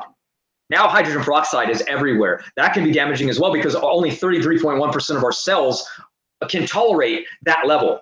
Once it goes above that, you start getting graying of hair. That's what gray hair comes from. It's a buildup of less functioning of the liver, able to make something called glutathione peroxidase and glutathione reductase. It's the ability to break down the extra superoxide dismutase waste level of hydrogen peroxide. So now we have extra levels of hydrogen peroxide that needs to get broken down. That's what your NAC does. It breaks down hydrogen peroxide. Uh-oh, little breakup there. Are you still there? Wow, he's a wealth of knowledge, huh? Okay, you broke up there. All right, so you're back. Okay. Okay, I moved the computer a little. Okay, you're good now. So, all right. So that's what we're talking about. We're literally talking about like step by step. So we've now broken down the superoxide dismutase. We've reduced it, and now that's made extra hydrogen peroxide. So now we have extra, which normally isn't good, because now we need extra glutathione peroxidase and glutathione reductase. So I'm going to go over those herbs as well, what I take to reduce that, as you take NAC for that, which is really, really good. So that's what Fotai or Hishowu does. It raises glutathione peroxidase, which breaks down the hydrogen peroxide. That's why it reverses gray hair. People just don't realize it's the metabolic enzyme that's actually doing that. Oh, okay. I love Hoshiwu. It actually tastes, that's like one of the Chinese herbs that actually tastes really good too. It's like Hoshiwu. I love it. Especially when you put it with like honey or something sweet. It's like chocolate. Chocolate on its own is bitter and doesn't have a good flavor, but you add it to sweetness and it tastes really good. That's what Fotai is like. And you add something creamy to it. It's good too. Exactly. Like when I used to live on a farm and take a Hoshiwu and then like add goat milk to it. Like raw goat milk. But yeah. Wow, that would be a weird taste. I can see that though. No, it tasted good. It did. The goat milk didn't taste goaty, so it was like really creamy goat milk. It was good.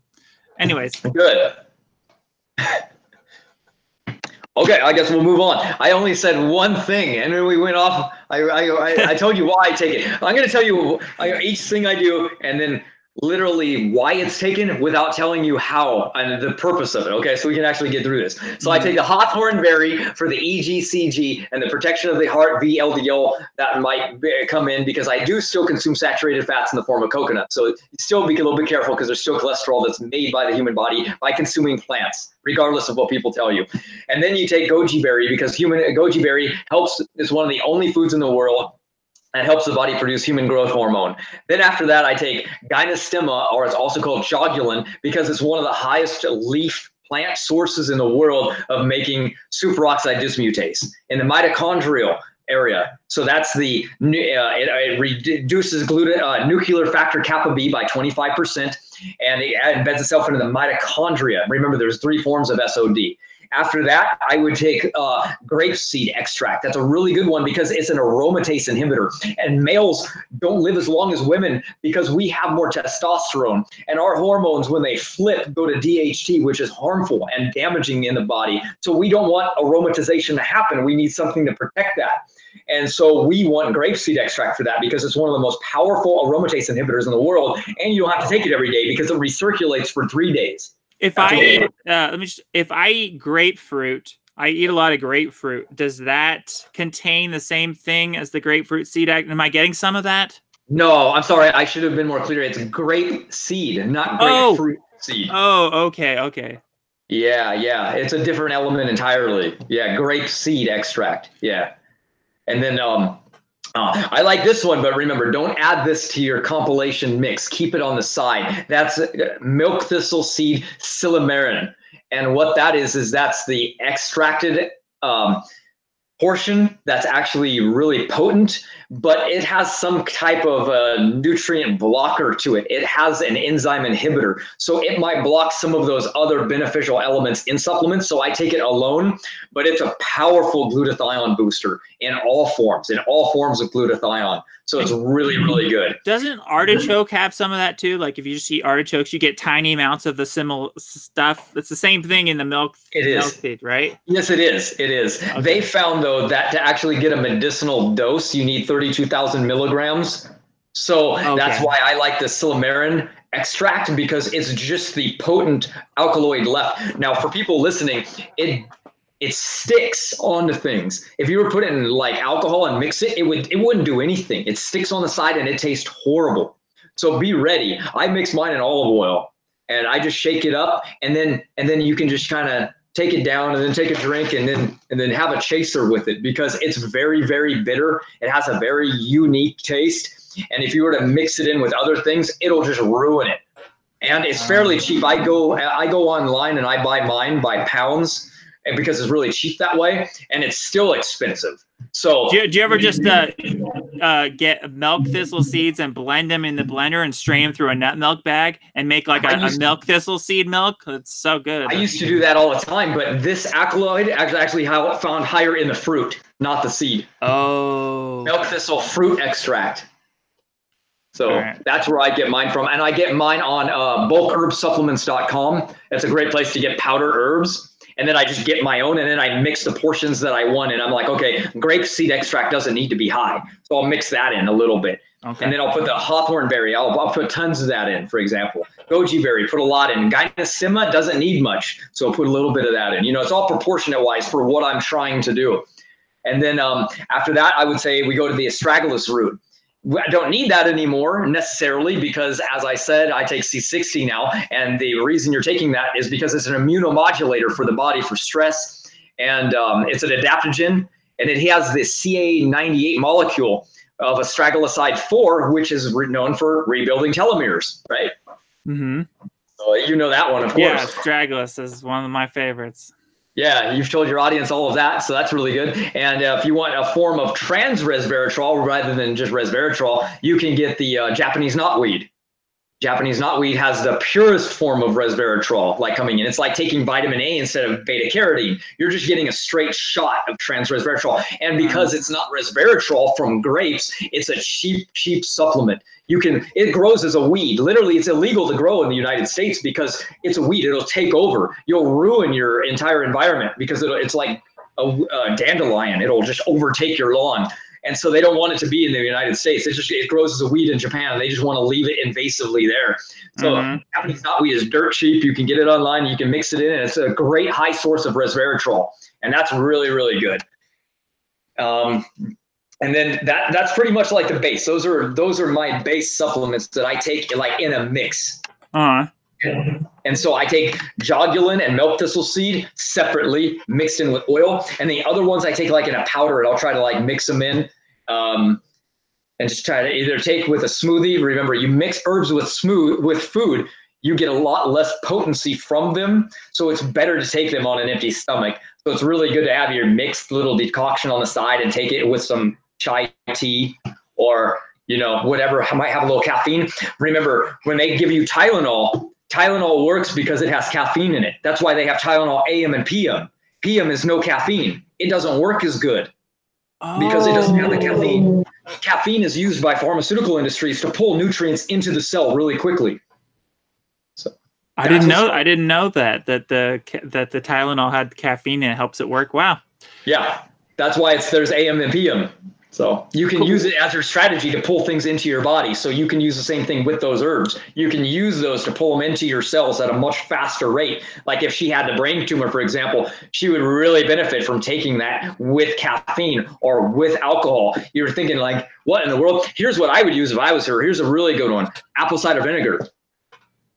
Oh, it's really good. You know why? Because cancer thrives off sugar, right? So apple cider vinegar doesn't really have any sugar, and it doesn't have alcohol, and it doesn't have caffeine. So it really is a pretty good choice if you got cancer for something to do every single day. Second place would definitely be caffeine. Caffeine is a highly beneficial thing for cancer. I didn't know that. So caffeine is it by itself, or is caffeine only good for cancer because of what it's helping absorb things into the brain? Yeah, I would clarify. I'd say that it's really good for all cancers for helping pull nutrients into the body better, but it's beneficial for a lot of cancers, but not all cancers for a different reason as well, because it allows cells to uptake things, but it's also somewhat detrimental to cells because it causes like that nervousness to cells. It causes them to work and produce more ATP, and you got to be a little bit careful because sometimes you don't want more cellular energy. Sometimes you want less, depending on the type of cancer that you have. So I don't say it as like a broad statement, like everybody with cancer needs caffeine. No, it depends on the form of cancer. So I just wanted to clarify that. You know what I would think would be beneficial for a brain tumor is tons of garlic, because garlic passes the blood-brain barrier. It gets into the brain, and like imagine eating so much garlic, you could like saturate your tumor with like the the garlic stuff. It's powerful, right? Garlic against cancer, that's a thing, right? It is. As a matter of fact, the best way to actually get that is really fresh. They've actually found that by the time you take like a garlic supplement and you've consumed it, it's broken down. And by the time you break open, it's like it's like breaking open something and just leaving it for a little while, and it's oxidating. It's less potent. It loses potency so quickly that it's all about fresh garlic. And I would like people to just swallow a little clove at night, dice up a little square, something you can actually consume and swallow, and just swallow it whole before you go to bed. But let's say we're recommending garlic for the girl who makes crappy robots. How much raw garlic should she eat? I would say do it every 2 to 3 days, and do a ton on those days, like probably 2 or 3 times a day on those days. Like consume as much raw garlic as you can during that time. Why not every day? Because garlic is a immune system booster, and what happens when you constantly boost your immune system for too long, it plateaus. It's what's called oh wow, I can't think of the word. It's when your immune system can't tolerate it anymore, and it plummets below its natural levels. And since she's completely reliant on her immune system right now, you want an immunomodulator with it.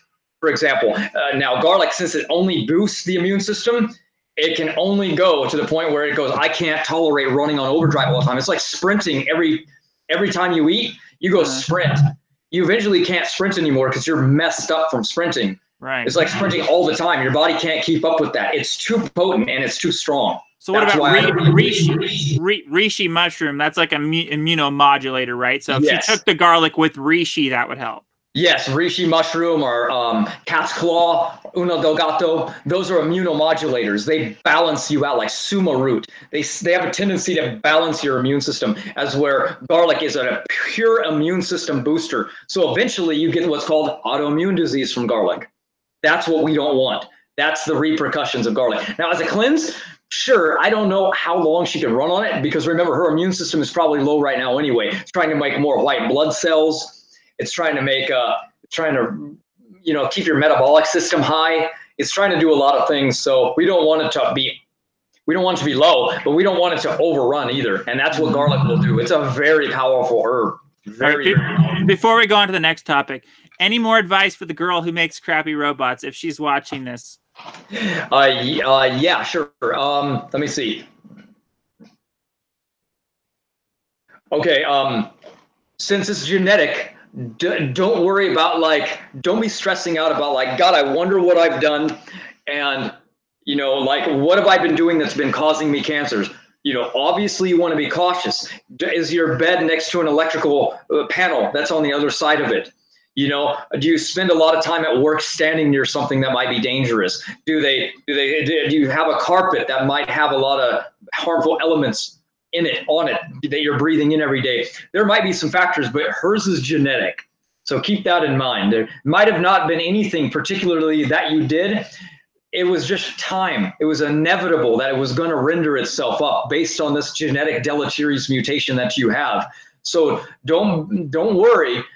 You've got things now. You have an arsenal to fight it, and we'll work on this mutation level. But just know that you have a gene that's turned on that's causing you to have this. So we got to work on turning this gene off and suppressing everything that's going to cause this mutative gene to cause damage in the first place. So that can be done, and all of those herbs and foods that we've mentioned is that arsenal and that strategy for you. There isn't anything particularly that you probably did, and if there was, if you ate French fries every single day, you just sped the process up, but it wasn't a non-inevitable thing. It was eventually going to happen to you from this rare mutation you just inherited.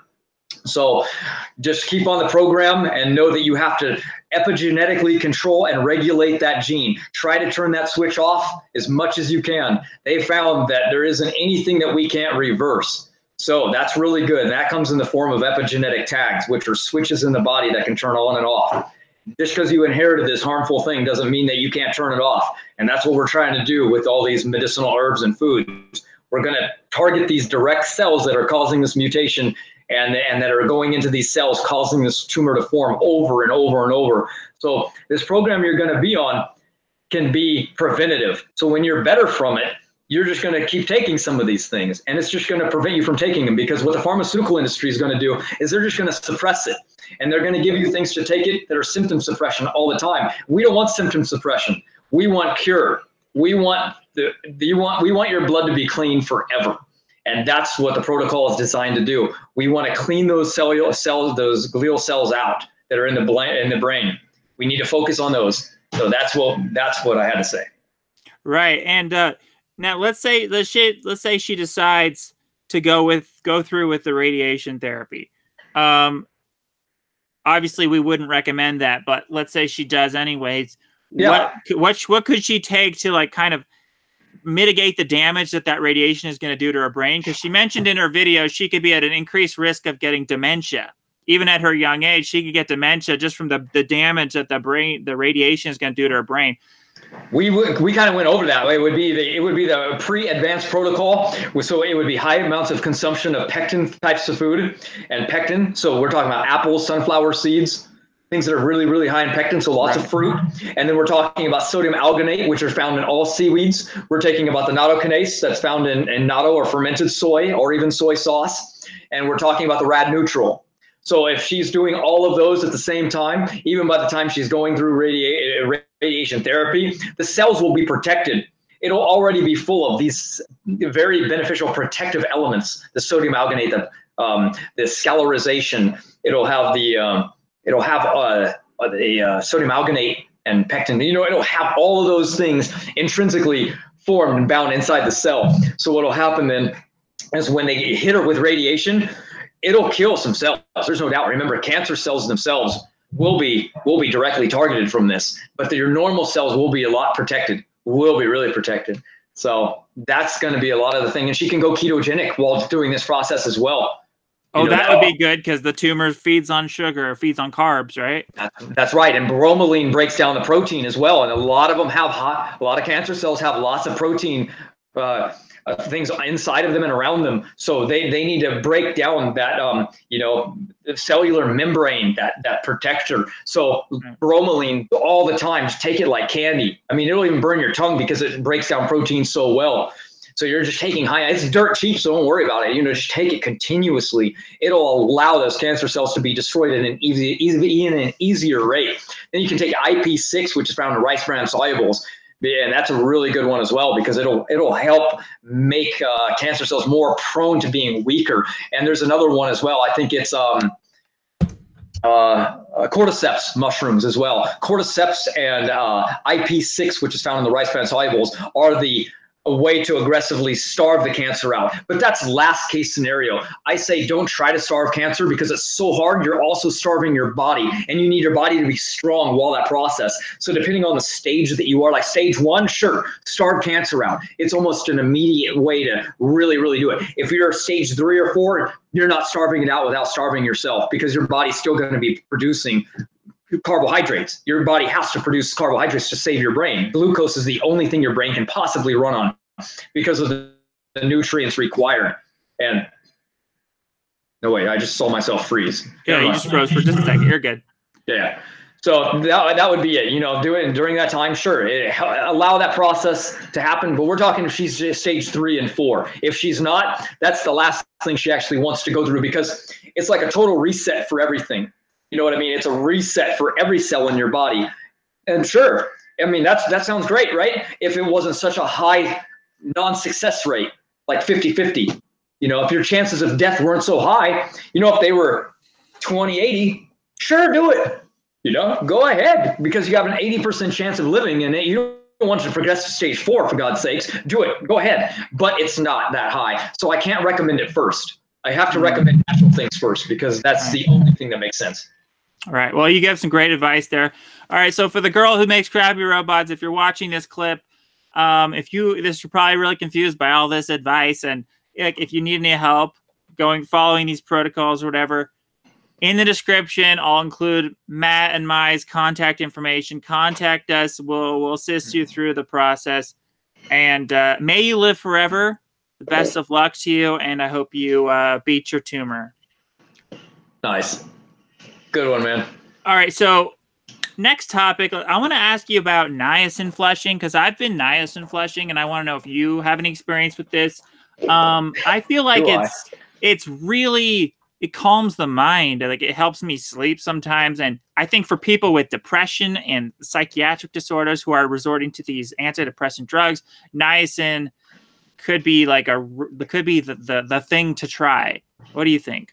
I love it. I like almost every form of niacin. I like NAC. I wanted to ask you about NAC because NAD. I wanted to ask you about NAD because that's really popular in the anti-aging community right now. A lot of people are hyped on NAD, and they're doing NAD injections because it gets into the bloodstream better, and it's super anti-aging. So yeah, go on. Yeah. Well, the thing about NAD, the reason that they take it so much is because it activates one of the particular longevity genes called sirtuin number 2.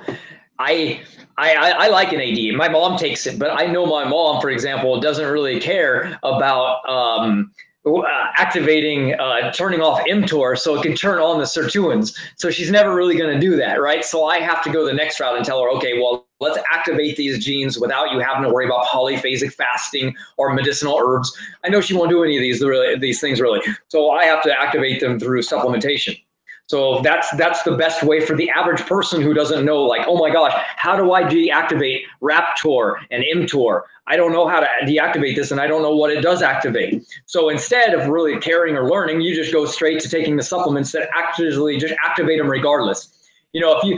If you don't want to lose weight and you're trying to carry a lot of muscle around, you're a bodybuilder or something, you can't, most of them aren't going to skip breakfast or lunch or dinner or things like that, right? They're trying to maintain weight on. Like, I have a fast metabolism. See, I'm real thin.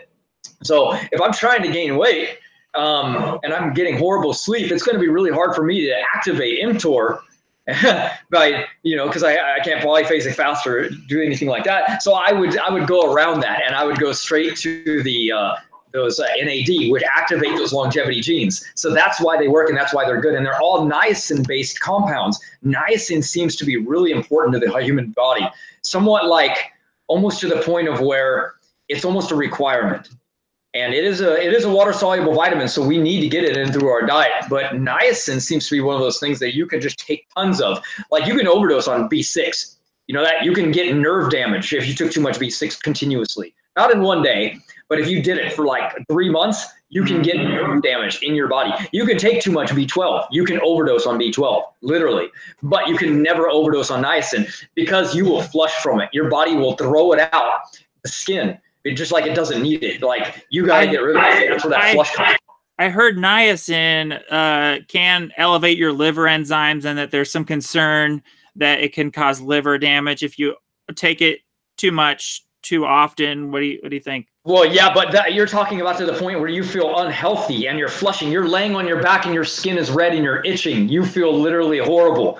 I like the feeling. I mean, it warms you up. It's nice. The feeling afterwards, it puts you in a calm mindset. It seems to be a very strong anti-stressor.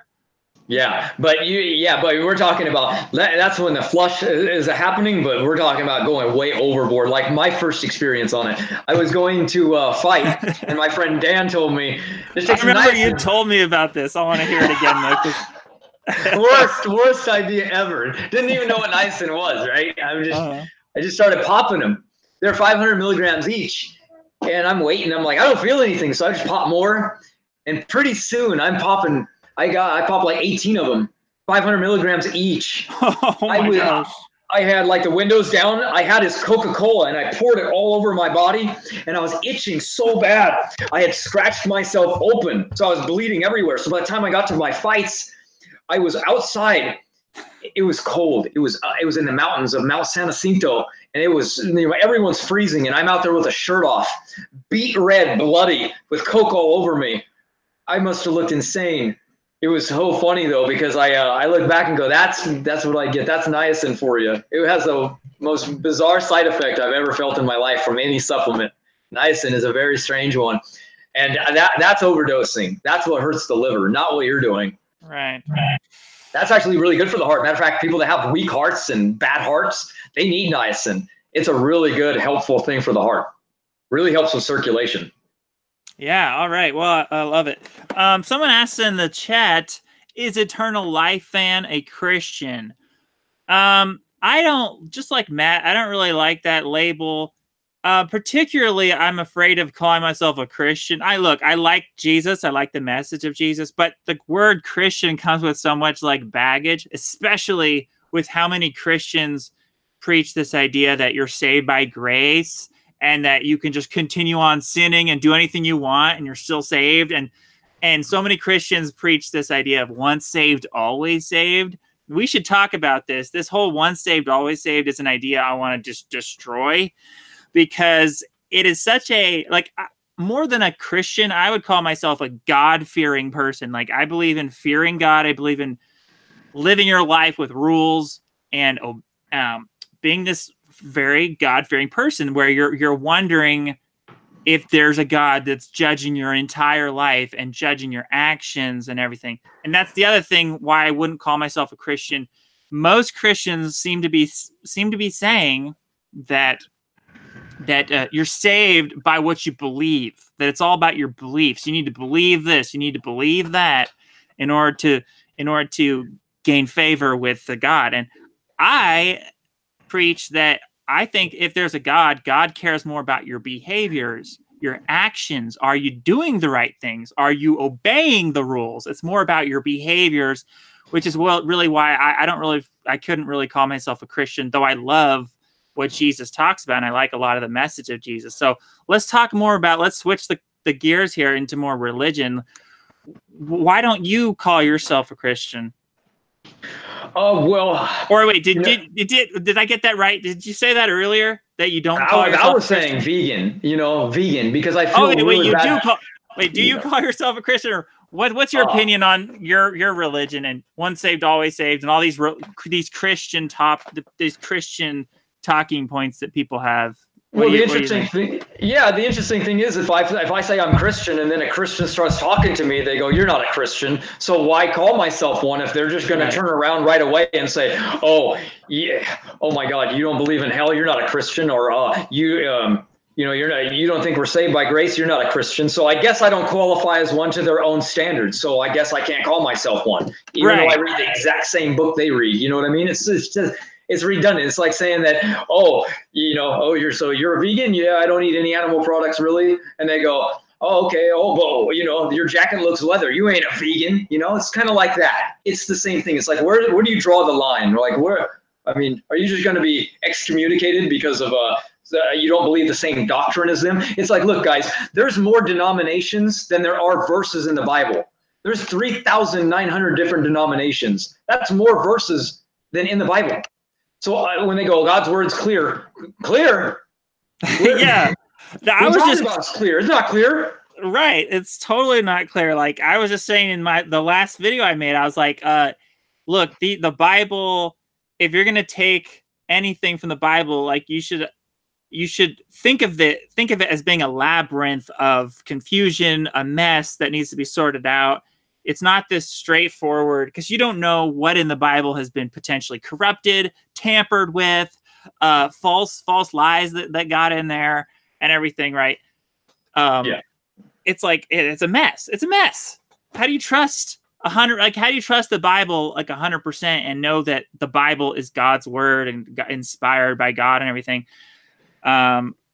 You can't. I don't see how you could know. Well, the thing is you have to study it continuously, and you have to go back and research. It's kind of like what I did with diet and what I did with martial arts. I thought I had a really good martial arts, the best, and then you get your ass kicked by somebody else in a different style. You're like, I should learn that. Or then you start studying nutrition, and you hear this is the best diet, and then you study it, and you go, wow, it looks like this one over here has some better information too. And then you start incorporating everything, and then you go to different churches, and you go, why do they believe what they believe? And then you formulate yourself what is real and what isn't. And that takes a long time. And most people never step outside of their church. So they're told what to believe. They're told to not question. They're told we have the truth. So you take their word for it. You don't actually study it. You don't delve in depth. Most people don't even know what the 10 Commandments are. And they're going to tell me what their interpretation is. I don't think so, man. There's no way. So I research. I go into depth of everything. So when people say you're always saved you're saved by grace, that comes from a couple different concepts. That comes from Paul. He speaks a lot on that. We're saved by grace. Yeah, absolutely. But does that mean that we live by grace alone? If that's the case, we don't do anything. We don't ever have to do anything. But what did the Messiah say? He said, if you love me, keep my commandments. When the rich man came to him and said, good master, what must I do to inherit the kingdom? He said, do you keep the commandments? He said, I kept all those, right? Why would he have said that if it didn't matter? He just say, you're saved by grace. Just get out of here. You've already inherited the kingdom. He asked him, he said, you keep the commandments? He said, yeah, I do. He said, good, now go sell what you have and follow me. There was still more to do. He said, multiple people, be perfect. What do you mean be perfect? If you're not supposed to do anything and you're just saved by grace, why would he say be perfect? Just be however you want to be is what he would have said. Right. So there's things that contradict that. Obviously, the thief on the cross, when he said to him, will you forgive me? He said, yeah, don't worry, you'll be with me in paradise. He couldn't come off the cross and go live a life. He was saved by grace, of course. But that's what they go off of. They think, well, you know what I mean? You're saved by grace because it's a free gift. Of course, we are saved by grace. Now, how do we live after that? Are we just going to live like we're saved by grace and be horrible people and just every night be like these priests who are drinking and smoking and saying, oh, well, forgive me, and they just live every day horribly? Of course not. That's how we are identified, by being different. We're supposed to be the salt of the earth. We're supposed to be different. It says that's how we're supposed. The Bible says that's how skeptics are supposed to know who a Christian is because we are different. Our actions are different. It says, be not part of this world, but be renewed by the transformation of your mind. Be different. Mm-hmm. Do you believe in the afterlife? Because the afterlife is something this is also why I can't really call myself a Christian. I mean, most Christians seem to believe in the afterlife. I don't even believe in the afterlife. I think that if there's a God, like I'm that God would have to resurrect people. Yeah, we have to be renewed, like physically. Remember, I think it's all physical. I don't believe in like a spiritual realm. I think it's all just this physical realm that we see right now. And so I'm hoping that if I were to die, that I'm like the whole reason I'm a God-fearing person, and I'm hoping, and I'm being a God-fearing person and living my action, trying to obey all the rules, right? I'm trying to guess what the rules are, sort it all out, and figure out what these rules are that maybe I'm going to be judged by. The whole reason I'm doing that is that I'm hoping that God would give me extra protection, and hoping God would protect me from dying in the first place, that I would never die, and that if I were to die, like that God would resurrect me really quickly, like just resurrect me in some way that I would never die. You know what I mean? Like to me, it's all about like not dying. So I guess I'm similar to the Jews in that way, because I've studied the Jewish religion now. And a lot of these Jews, they don't even believe in the afterlife. And I'm the same way. I'm like, whoa, that's like there's something in common. What do you think about the afterlife? Yeah, the Pharisees and Sadducees, their debate between the two of them are what happened when you die. That's what separated them as a denomination, kind of like what separates a Catholic from a Christian almost. Their big difference was what happened at death. They believed that, just like the Catholics, you have to go somewhere when you die. But the Bible doesn't actually say that, because there's been no resurrection yet. So they said you have to go somewhere. Obviously, so it must be purgatory. So they invented purgatory. So here's the thing. It says that in the Bible that flesh and blood cannot inherit the kingdom. So we don't go there live, because think about it. Our bodies are degrading and decaying. We get what's called a new body. We get a glorified body, something new. So that is why we get something different, and that's a spiritual change. But remember, the Messiah was flesh and blood when he came from the resurrection. He had the holes in his hands, and they could touch him and feel him, and he picked up food and tried it, right? So he was showing that he was tangible, and that's what we're going to get. So it says that, it says there are going to be ones that are alive when he returns, but those that are dead will be transformed into what is living, and they will be given their glorified bodies. So there is another life according to Scripture. How do they get resurrected? Like, let's say, so, do you think people in cemeteries right now who've been dead for hundreds of years, do you think those people can even be resurrected? Because, like, I'm thinking, okay, if they weren't resurrected very quickly after they're dead, before their body started to, deteriorate, I feel like it's all too late for them. Like, no, you don't have to worry about it like that. Think of it like, you understand Curleen field photography, and you understand that when your fingers are cut off and when a leaf is hacked in half and they take a picture of it, it still shows the full leaf. Your imprintation is built inside of us. If I hack my finger off right now, and they take the pig cell bladder and they put it back on, and my finger regrows, what they do in Europe all the time, my finger grows back exactly the same. How does it know to not grow too big or too small, or the different fingerprint? It knows based on genetic imprints that are inside of our genes, like the HOX gene, and the genetic information is built to always remember what we look like and who we are. And that's embedded into us to be the same. And it's what God did for us. So when he resurrects us, he doesn't need our bones. He doesn't need anything. It's our image. It's our imprint that's forever there. And it's energy. It's why the law of thermodynamics, matter can't be created or destroyed. So he just resurrects the essence of us, which is a hard thing to picture because we don't see an essence. We don't see a spirit. But the spirit is what he's talking about. It's an energy, and that's what lives on. Think of the movie Tron. You know the backpack that they had that was like a Frisbee? Mm-hmm. I tell people that's like where all of the knowledge that we gather in our life goes into. It's who we are. It knows what we look like and what we are. So when we die and we corrode, that disc is still there. And he takes that disc and he resurrects it. And there we are again. We're back alive. And it's everything that we were meant to be. It was for the people that lost their hair, they get it back. Their eyesight that was bad, they get it back. Imagine if we are resurrected and we're like how we are right now. I'm like, oh man, my bad knee is so bad. It's horrible, right? It doesn't make any sense. We get a glorified, brand new body, how we were supposed to be from the creation. Remember, man was created to never die. They lived for a very long time. In Jewish tradition, they think that Adam and Eve even had 42 kids before the fall of man happened. They lived for probably thousands of years, they think. They don't know. So what happened is they were created to never die. Sin brought death into the world. That's why all animals were vegetarian. That's why man lived in the garden, and they were never created to die. We were meant to live forever. That's why geneticists, when they look at cells, they go, weird. It looks like these cells are never meant to die. I think if man could clean out the cellular debris, they could live for 1,000 years, even in today's atmosphere. So you think that, like, let's say someone in a cemetery, like they're just let's say just they have a fragment of bone left like this. Remember, at one point they had a brain and everything, and they're now just a fragment of bone. Hundreds of years later, they've been dead for hundreds of years. You think, how can from this fragment of, so you think from a fragment of bone, God can bring their entire consciousness back?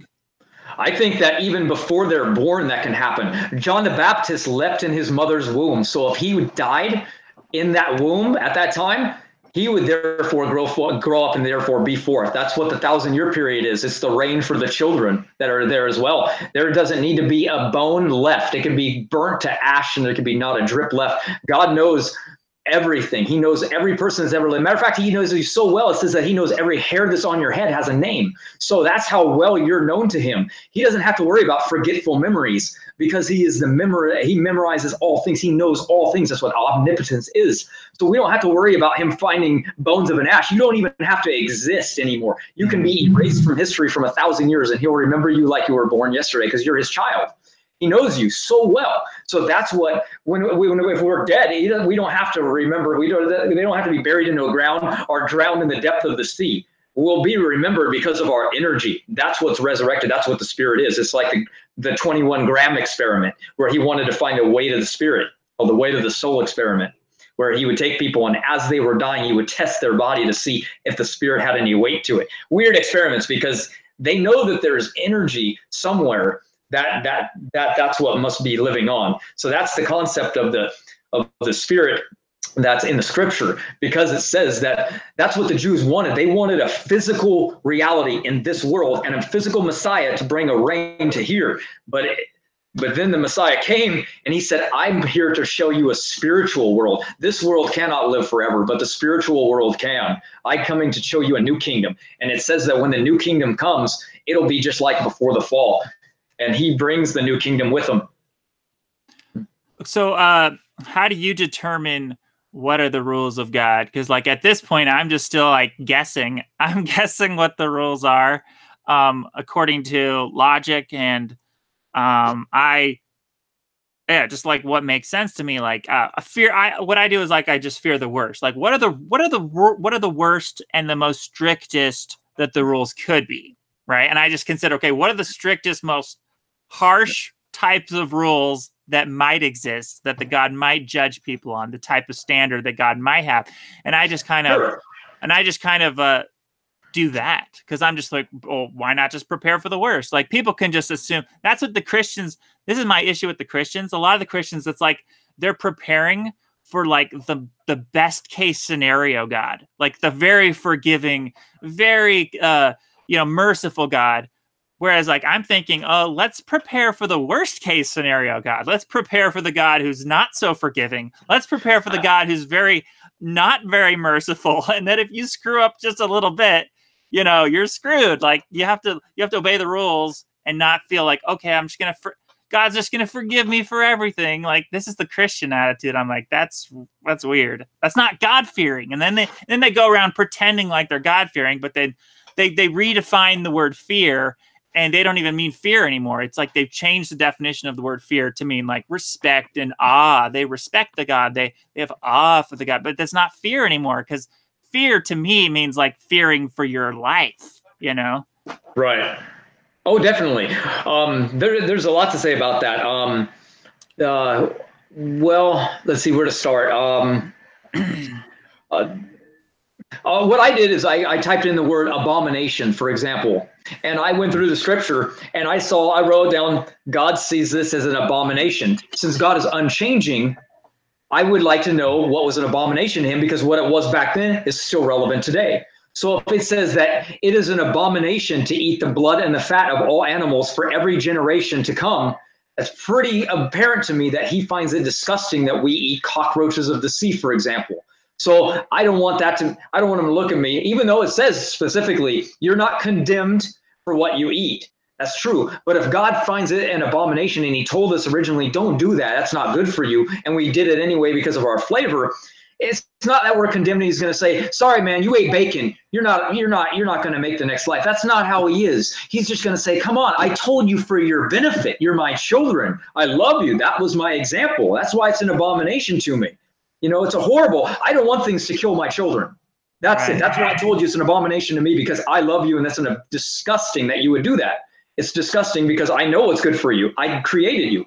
So then he came out and he gave the 613 law to the Levites, the Levitical law. They were supposed to be separate. They were supposed to be distant. They wanted to not be partaken of the heathens at all. So they created a strict law. A lot of Christians, they hate this law. But it's okay. This law is done away with, but it's converted. It's actually somewhat harder now. But all of the law, like, don't cut the sides of your hair, don't tattoo, the redundant laws that are kind of ridiculous. Don't wear clothing with mixed fabrics. You know what I mean? Those are all done away with. That's the old Levitical law, because he wanted his people to never allow sin in the first place. He didn't want it to creep in any way possible. Stay separate. Those are heathens. These are you guys. Be my people. Don't take part in that. No idolatry, things like that. So the law was strict. People couldn't do much of anything like that because they didn't allow it. They didn't want it. Matter of fact, they added even more rules. Then the Messiah came and he said, no longer is it eye for an eye and a tooth for a tooth. You're now to turn the other cheek. Now it's not, don't commit adultery. Don't even think about committing adultery because you have adultery in your heart. You know what I mean? Don't steal. Don't even think about stealing. Matter of fact, if you think about it, it's better to hack your hand off and lose it now than lose it for eternity. So see what I mean? The rules shifted. They became something new. And that's why he says, be perfect. So everywhere he said, be perfect, what did he mean by that? That's what you're talking about. So you want to know, what does it mean to be perfect? Being perfect is what the Messiah wanted. And even he said he can't be perfect, and he wanted to. Remember when the rich man came to him, he said, good master, what must I do to inherit the kingdom? He didn't answer him right away. The first thing he said is, why do you call me good? For there is none good but one, and that is your Father who is in Shamayim. And the guy probably just looked at him like, wow. You know what I mean? I thought you were the example and the epitome of perfect, right? He died sinless, so he was pretty perfect, but he was giving you an example of what to strive for and what perfection truly is. And, you know, we live in a world now that's entirely different. We grow up, we're told to be sinful.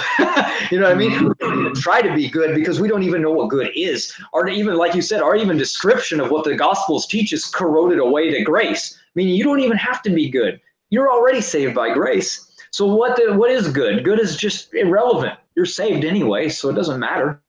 So it's really convoluted. So I don't believe that. I think you can strive to be perfect. That's what we're supposed to do. It's what we were told to do. So if we were told to do it, it was for a reason, right? Right. I like that idea.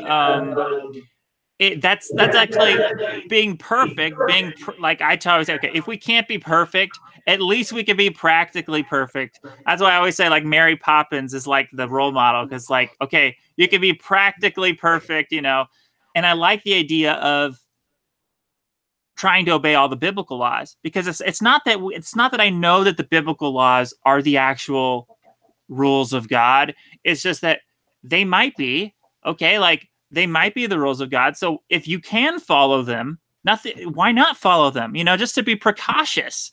And yeah, and a lot of them just make sense. Like the whole not cutting the side hair thing, that makes a lot of sense. Because when you talk to the Jews about why they don't cut their side hair, they're like, okay, this is like an antenna to God. Like, this is giving me special wisdom. And it makes sense. Why would you cut your side hair if you don't need to cut your side hair? And why would you eat pork if our own science is saying pork are the most disgusting, gross animals? A lot of the biblical laws, they just make logical sense. And of course, the 10 Commandments, you know, they're just good moral rules to follow. And yeah. And then there's stories like, you know, Sodom and Gomorrah.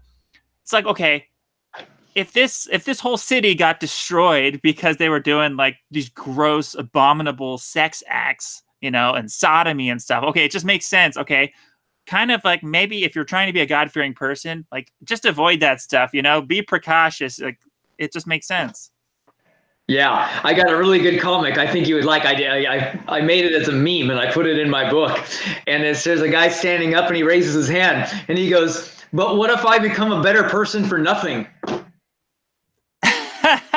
That's a good one. I love it, because really, what is not lying, not stealing, not committing adultery, not wanting to do murder, loving your mother and father, yeah, you know, and like loving God above all things, you know, keeping the Sabbath to remember God. What does this do to a person? What the heck? Yeah. The thing is, it would help you, like, trying to follow these biblical laws and living your life with rules and trying to obey God, even if you don't know for sure what all the rules are, if it's a little bit of a mess and a little bit of a labyrinth and you don't really know, it's still, even if there isn't a God, it's still going to help you live forever. Like, just doing these things and following the biblical laws, it's still going to, even in a scenario where there was no God, even a scenario where God didn't even exist, it's still going to help you live forever. It's just going to increase your odds, because these biblical laws, a lot of them just keep you safe scientifically. You know, like sodomy, for instance, that's going to drastically increase your chances of death and dying. It's very dangerous. And all these food laws and the eating of pork's going to destroy your health faster than anything. Yeah, and I always tell people, like, okay, look, if Christianity wasn't so good, if it's so bad, then how come people like atheists that convert to it give up drugs, give up addictions, give up gambling, give up being a murderer in prison, and give up all these harmful bad acts? But yet when a person is a Christian and they feel like they were bound and repressed in life because their parents didn't let them do things, they become atheists and they do the exact opposite. They go and they party and do all the drugs and become harmful. You know, atheists, what they lead the world in? Here's their statistics: the highest suicide rates on earth, the highest medication intake, the highest depression, and 99% of them are school shooters. What a horrible system to be a part of, right? Why in the Wow. world would you look at the numbers and say this is a good program? It's not. It's decay for the human body to think that there's no hope and no future. It's destructive to the human mind, and they shouldn't be told you came from some stupid monkey from eons ago, and life happened by chance, even by a pure luck. You're here and you don't mean shit, and when you die, nothing happens at all. Good luck in life, and they walk away. That's what they tell kids. It's like these you're meaningless. And so what do? We get a society like this. In 1963, when evolution first entered the school, depression shot up, suicide rates skyrocketed. Everything went to hell right afterwards because of the evolutionary theory, because it taught kids indirectly that life is meaningless. It didn't come right out and say that, but that's what happened. The Bible's garbage. It's useless. It doesn't mean anything. Everything happened is naturalistically. You don't need God for anything. It's garbage. And look what happened. You got society. Yeah. It's garbage. The biggest danger of it all is, see, I like the idea that, I do think that people can be a God-fearing atheist. And that was something I always promoted, that, look, just because you don't believe in God doesn't mean you can't fear God. So I would tell atheists, like, you could still live your life as though there is a God, trying to obey all the rules just in case, like, because I was always like, hey, be better safe than sorry. Why not be precautious? Why not be a God-fearing person, regardless of what you believe, right? And then but I realize, like, most atheists aren't doing that. Like, most are not. Most do gravitate towards degeneracy and hedonism, because it's just like, it's built into human beings, like selfishness, hedonism, and then a lot of times they just worship themselves and make themselves into God, and then they'll subscribe to the satanic mantra, "Do what thou wilt." Even if they don't say they're a Satanist, like, they're living the same code of ethics. It's like whatever they want, because they're the God. They don't have any concern over a possible God that might be judging them, though they should if they were smart, because I do think there is a way of being as an atheist where that you can be a God-fearing atheist. Like I was when I was an atheist. I was like, hey, I'm a God-fearing atheist. People, like, I fear God more than the Christians. Like, that was my attitude. That was my attitude as an atheist. I'm like, hey, you were agnostic. You are an atheist. Atheist is a knowledge claim. You're looking up in the dictionary. It says no, I was an agnostic atheist. See, because you can be both. You could be agnostic and atheist. See, agnostic. Yeah, but the word in the agnostic just means you're not claiming to know that you're right. So right, I was an atheist. Skeptical. The atheist part is about belief, right? Atheist versus theist is about what you believe. You either believe in a God or you don't. That answers that question. The other question is agnosticism versus Gnosticism, right? You either claim to know that you're right, or you don't claim to know. Like, you're admitting you could be wrong. So I was always an agnostic atheist. Well, the dictionary actually says the belief that there is no God. So you have to believe that there isn't one, which is a knowledge claim. So you're saying, like, I know there isn't one. Well, believing there isn't a God is different than claiming to know that there isn't one, right? Because belief, what someone believes and what someone claims to know are different, right? So someone could believe in something, but then not claim to know that their belief is true. But that would make agnosticism and atheism the same then, because agnostic says the same thing. They believe they don't know. So agnostic would be the same then, since they believe to not know. They're just skeptical. Atheism means that they said that there is no God, which is a belief that makes them a knowledge claim. It's claiming that they say there is no God. That's a knowledge claim. Well, you can be an atheist, but not claim to say that there is no God. Like, you could just be an atheist who says, okay, I believe there is no God, but there could be. I haven't met those. I meet a lot of anti-theists. They're pretty abundant, man. I know those are the most vocal ones, but there are that fragment of atheists who are like, they're still agnostic about the question of whether there's a God. Though they don't believe in the God, they're agnostic about it. They don't know for sure, and that they'll admit that they don't know. I wish there was more of those, but it seems, and I've been seeing a disturbing trend. I've literally been seeing this, where a lot of the atheists are jumping ship off of the agnosticism platform, and they're actually saying now that they know that literally they're saying, I know there is no God. They're jumping ship. So they used to be humble about it. They used to be like, okay, I could be wrong. Maybe there's a God, but I don't believe in a God. Now they're saying, now they don't believe in a God, but they also are saying that they know there is no God, which is a retarded stance.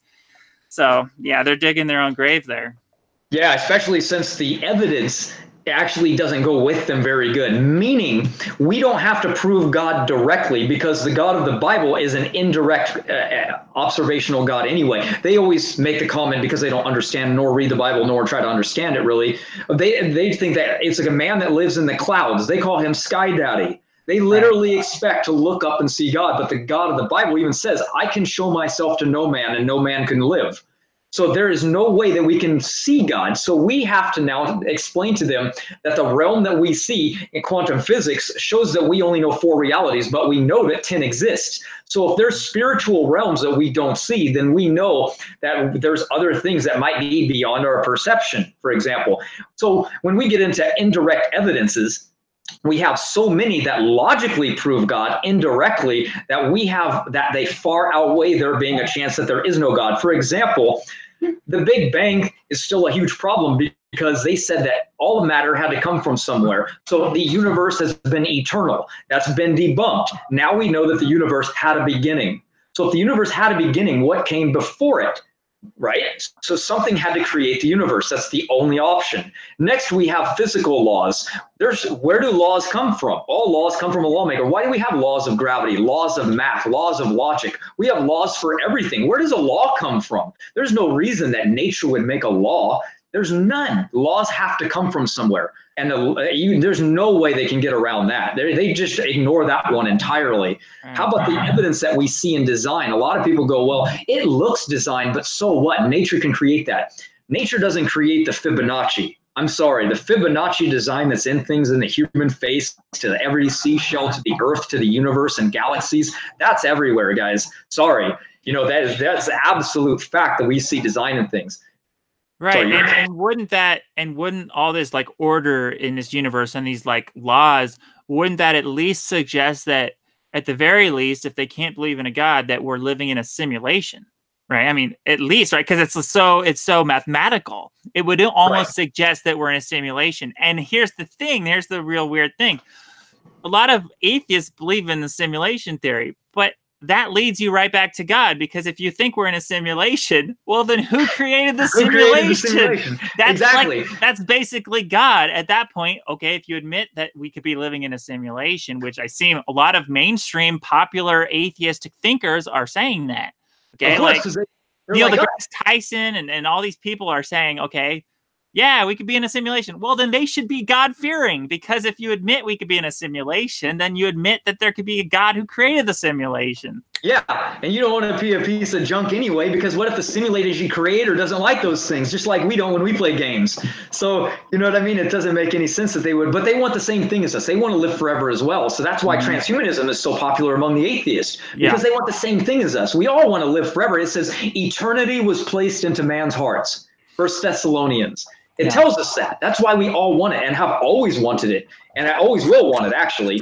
But, if we want to go back to the designs, I mean, we can literally, I mean, not even design. If we want to go back to more evidences, we can prove that chaos doesn't create order. The Big Bang was chaos. That's what it was. It doesn't create things. Explosions destroy things. They always have and they always will. We see evidence of design when we look around all the time. Did you know it took how smart the human brain is? That it took 40 minutes for a supercomputer running at 705,204 different processors at 1.4 million gigabytes of RAM to stimulate 1 second of human brain activity. Wow. Incredible. We are made extremely good. When they go, oh, we have the same brain as a monkey, it's just more evolved. Not at all. Not even remotely close. Nothing comes close to human language. We have rose-hip neurons in our brain that nothing else has. Nothing on Earth. We were made entirely different. Matter of fact, I'll even get into why we coming from monkeys is ridiculous. But how about morality? Where does morality come from? See, they think that it's just subjective, that it's just based on public opinion, right? So if essentially what Hitler did wasn't really wrong, it's just opinion. You know, I don't think he really did anything wrong. He was helping, matter of fact, because we got too many humans anyway. That's what morality teaches. You know, then they think that like, they don't have any supernatural causes for anything. We go, we don't just look around and see anything supernatural. We can't prove it in anything. Look at the Shroud of Turin. That's absolute proof of divinity because we have a supernatural event that occurred, radiation explosion from a human being that imprinted itself on a shroud where they have scientific peer-reviewed research on how this happened and why it happened. And it's valid information. They initially carbon dated it wrong, so they called it a fake in the beginning, but now it's perfectly lined up. They carbon dated a problem where it actually came from a fire that was later on because when they had the shroud stored somewhere, the fire happened and if part of it got burned. So when they tested it, they actually found it was part of the fire that had burned, not actually the shroud itself. It actually goes back exactly when they predicted it to. Well, so here's the problem that evolution has now.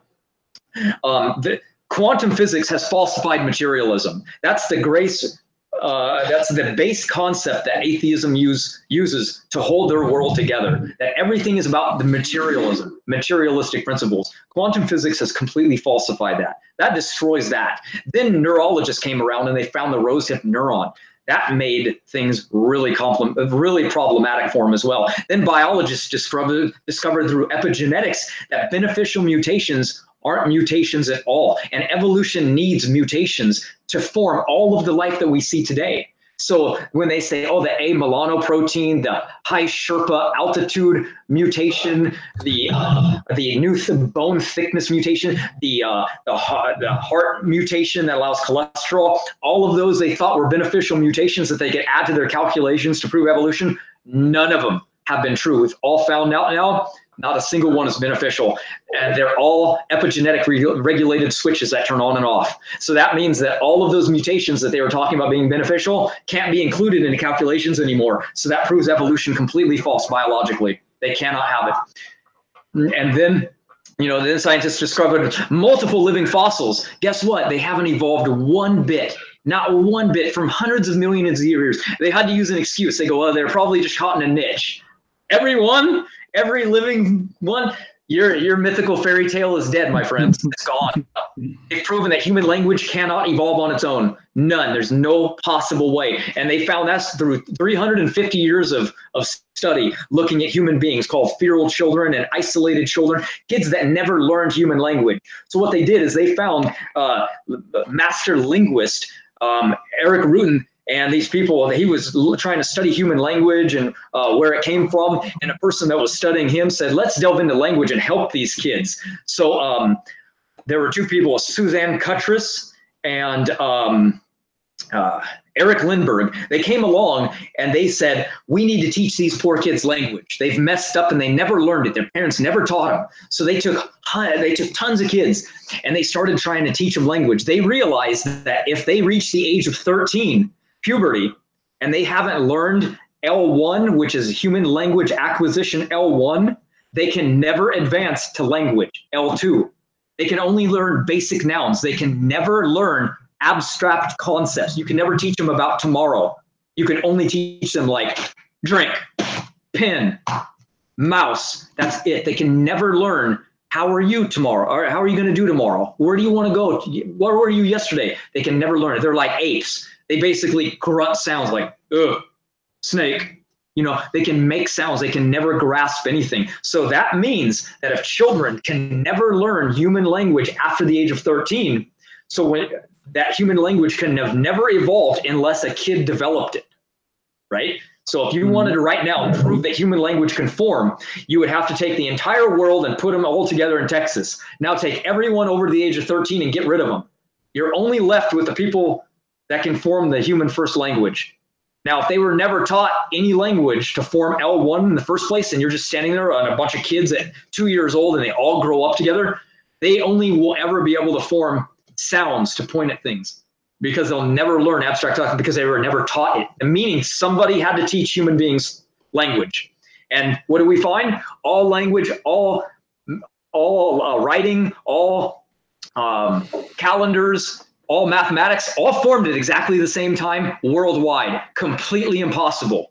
Completely impossible. It had to have been taught to first man to begin with. And they proved it. So that's just another way. So are you saying that who taught it to them? Like, I guess God taught Adam. Remember, it says that God taught Adam and said, name all the animals. He taught him the first language. And I guess atheists might say, well, their argument might be, oh, well, aliens came down and taught us, right? And that's where you get the whole Prometheus theory, and we're just seeded on this earth by aliens. How do you refute that? That'd be a hard one to refute. Okay. No, we have the feminine paradox. No proof of aliens have ever been found. None. It's called 99% of the universe is lethal to human life. Lethal. They think they found some planets called the Goldilocks zone. It's all presumption. They just think that life can evolve naturally, right? So they're presuming all it needs is water and air, and that'll make life. Like, we're not special at all. It's all theory. They've never found one incidence ever. They just have ancient alien shows which, allude to the possibility of it. But that paradox that exists has proven that we've never found any form of alien life anywhere in the universe at any time. So why believe it? Right. That's a good point. You mentioned something earlier with transhumanists. So, and I got a thought. So you said these transhumanists, they want to live forever. And I'm like, okay, yeah. And a lot of them seem to they want to live forever because like most humans do, but it's like they're not willing to sacrifice anything for it. You notice that? It's like they're not willing to sacrifice their own freedom for it, because like the whole thing about God is that as God-fearing people, we are willing to sacrifice our freedom. And that's where they complain. They're like, oh, if you believe in God, well, then you're like this slave to the God. And like, I'm like, yeah. They're a slave to their landlord. Right. And I'm like, government. Slave to everything. Exactly. That's why a lot of atheists, they turn government into their God, And like, of course. I'm like, yeah, I'm a slave. That's fine. I'm fine with being a slave. I'm fine with sacrificing my freedom and living this strict life based upon rules.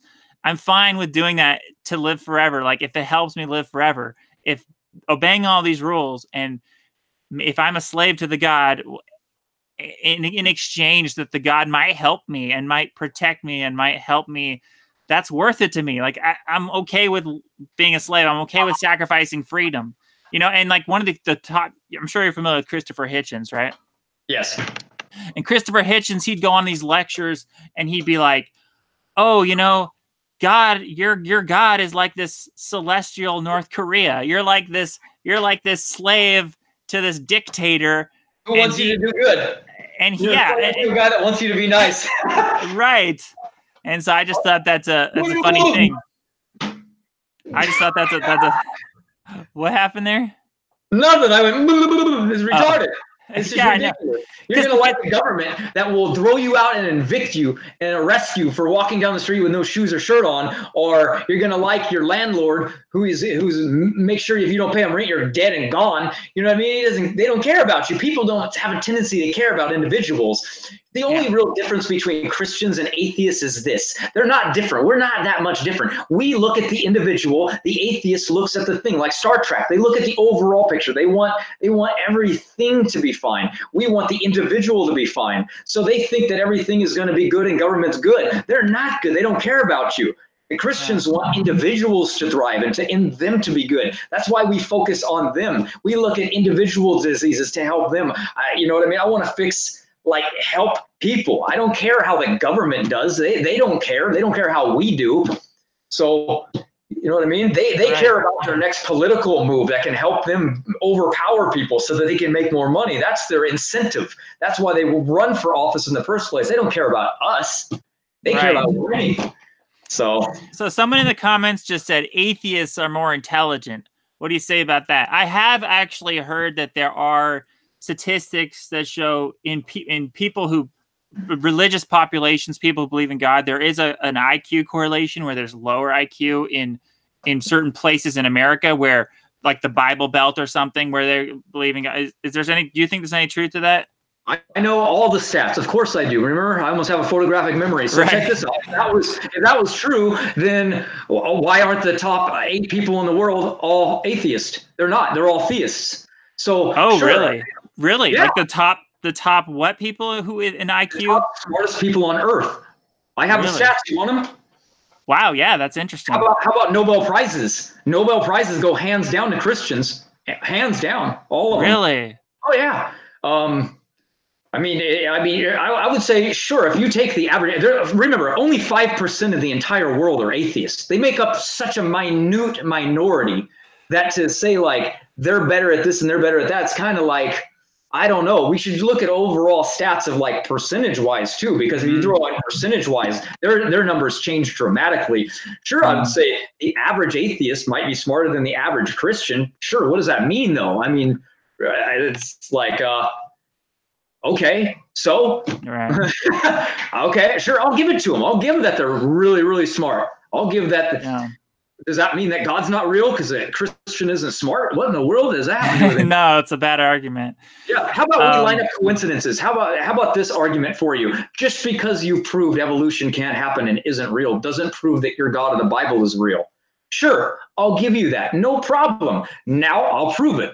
Let's go with coincidences. Let's play the odds game. What are the odds that Noah's mythical flood myth is everywhere on Earth? And all 8 individuals are told in almost every story. What are the odds that all human beings are 99.9% related to one another, exactly like the Bible says? What are the odds that all humans came from the Middle East, the Fertile Crescent, exactly where they pit first human man descent, common ancestry, exactly where the Bible says first man was placed? What are the odds that we're all genetically deteriorating and new diseases build annually 24,000 every single year, just like the Bible says, since sin entered the world, diseases are increasing? What are the odds that the mtDNA clock shows that we're winding down? Entropy, everything is degrading.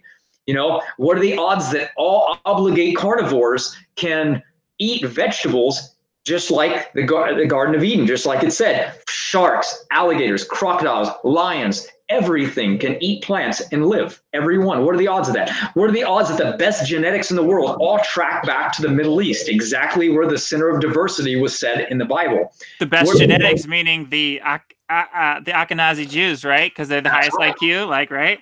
Yep, exactly. What are the odds that heirloom plants are all better than hybridized, weaker plants that we have today? What are the odds that when they tested what came first, the chicken or the egg? The chicken, just like creation said, because the egg can't be made without the formation of the protein that's in the chickens. What are the odds that most religious texts worldwide tell us that man lived to extreme ages? Exactly what the Bible said happened in the original. It's called the golden era age of things. What are the odds that the universe arose and created absolutes and truths and reality for no reason at all, right? What are the odds that there's a lawgiver? We know that laws exist. 1 + 1 is always 2, no matter what. So I say, hey, Rowan, is my shirt blue? Do you believe that that's true? Yep. Well, that's it. So you're telling me that's true. So that means truths are real, right? Truth is truth. So if you said no, it's like, well, is that true? See what I mean? You can't argue anymore because your absolutes are real. They're a real thing, and we know that they are deep down. We just try to ignore that they're not real. And what are the odds that there's, the symbiosis and things? Like literally, if we got rid of bees, we're in big trouble, right? So when did bees get created? Before or after plants? Because plants need bees. You can't have plants, flowers without bees. You can't have bees without flowers. That's a good point. And you know, the whole idea of the butterfly always was hard to explain. Like, how does a butterfly evolve? How does that process of like caterpillar turning into complete liquid and then coming out a butterfly? Like, how does that evolve, right? That's always confused me. What the heck? Yeah, right. Exactly. There's so many discrepancies that they don't even realize what their own theories are saying. They don't even take into consideration. Like, for example, when they found mitochondrial Eve, you know who that is? That's the first woman of all human beings. They've tracked it to one human being. Well, they said she lived 100 to 200,000 years ago. We don't really know, but we assume it's around that time. And they said mitochondrial Eve, every human being came from her genetically. We can track that and prove that. So why would they give such a strange age? And why would they say, oh, she's not the first person? Because if logic would dictate that if she was one of many, many, many people, that would mean that every other person alive had to stop having kids and die, and those lineages died out. So what do they tell you? If you Google or Wikipedia, I don't care what you do, and you type in 100,000 years mitochondrial Eve, it'll say that she lived 100 to 200,000 years ago, and there were 10,000 to 30,000 individuals estimated. Okay, so let's just say that half were women. So now we're at 5 to 15,000 women, right? That's the potential average is 10,000 women. So now we have 10,000 women alive 100,000 years ago. Okay, let's go with that. So now we have 10,000 women, and today we have only one line of women. So that must mean, what are the odds of this? Highly improbable or impossible, right? So if you start with the biblical account, which lines up perfectly with what was described, we now know that 10,000 women not having babies, except for one, is the only logical option. So we can discount the other ones based on logic without evidence, because theirs has no evidence. It's based on stupid logic. See what I mean? That's a really interesting point there. What would you say about, here's an atheist argument that, I was accused of this. Like, as soon as I announced that I believed in God, okay, atheist, my friend Devin, he was like, okay, you're only believing in God because this is a coping mechanism. So what would you say that for people, the atheists that say, okay, you believe in God is only because of a coping mechanism, because it helps you deal with your fear of death? Like, what's your argument? My fear of death is 0. So I don't really care about, I don't have a coping mechanism whatsoever at all. Your fear of death is 0? I didn't know that. Why is your fear of death 0? I've never had one. Why do you think I cage fight and just jump around and do everything? I'm quick to jump into action. I have an adrenaline rush that I love. I am extreme. Remember when I invited you snowboarding? I'm like, come on, man, I've never done this before. You're like, no. I knew you're an adrenaline junkie, but I still thought you had some fear of death. I never buckle up when I drive. I mean, I just don't care. I try to care, but it's hard because I have no fear. I don't have any fear in me, man. I've never had it. I don't know how. I don't even know what it means. You're like the opposite of me as far as fear. I'm like controlled by fear. I'm like fear everywhere. Somebody says, "Oh, you just want Christianity to be true so you can have happy feelings." I don't care about happy feelings. What are you talking about? I wasn't afraid to begin with.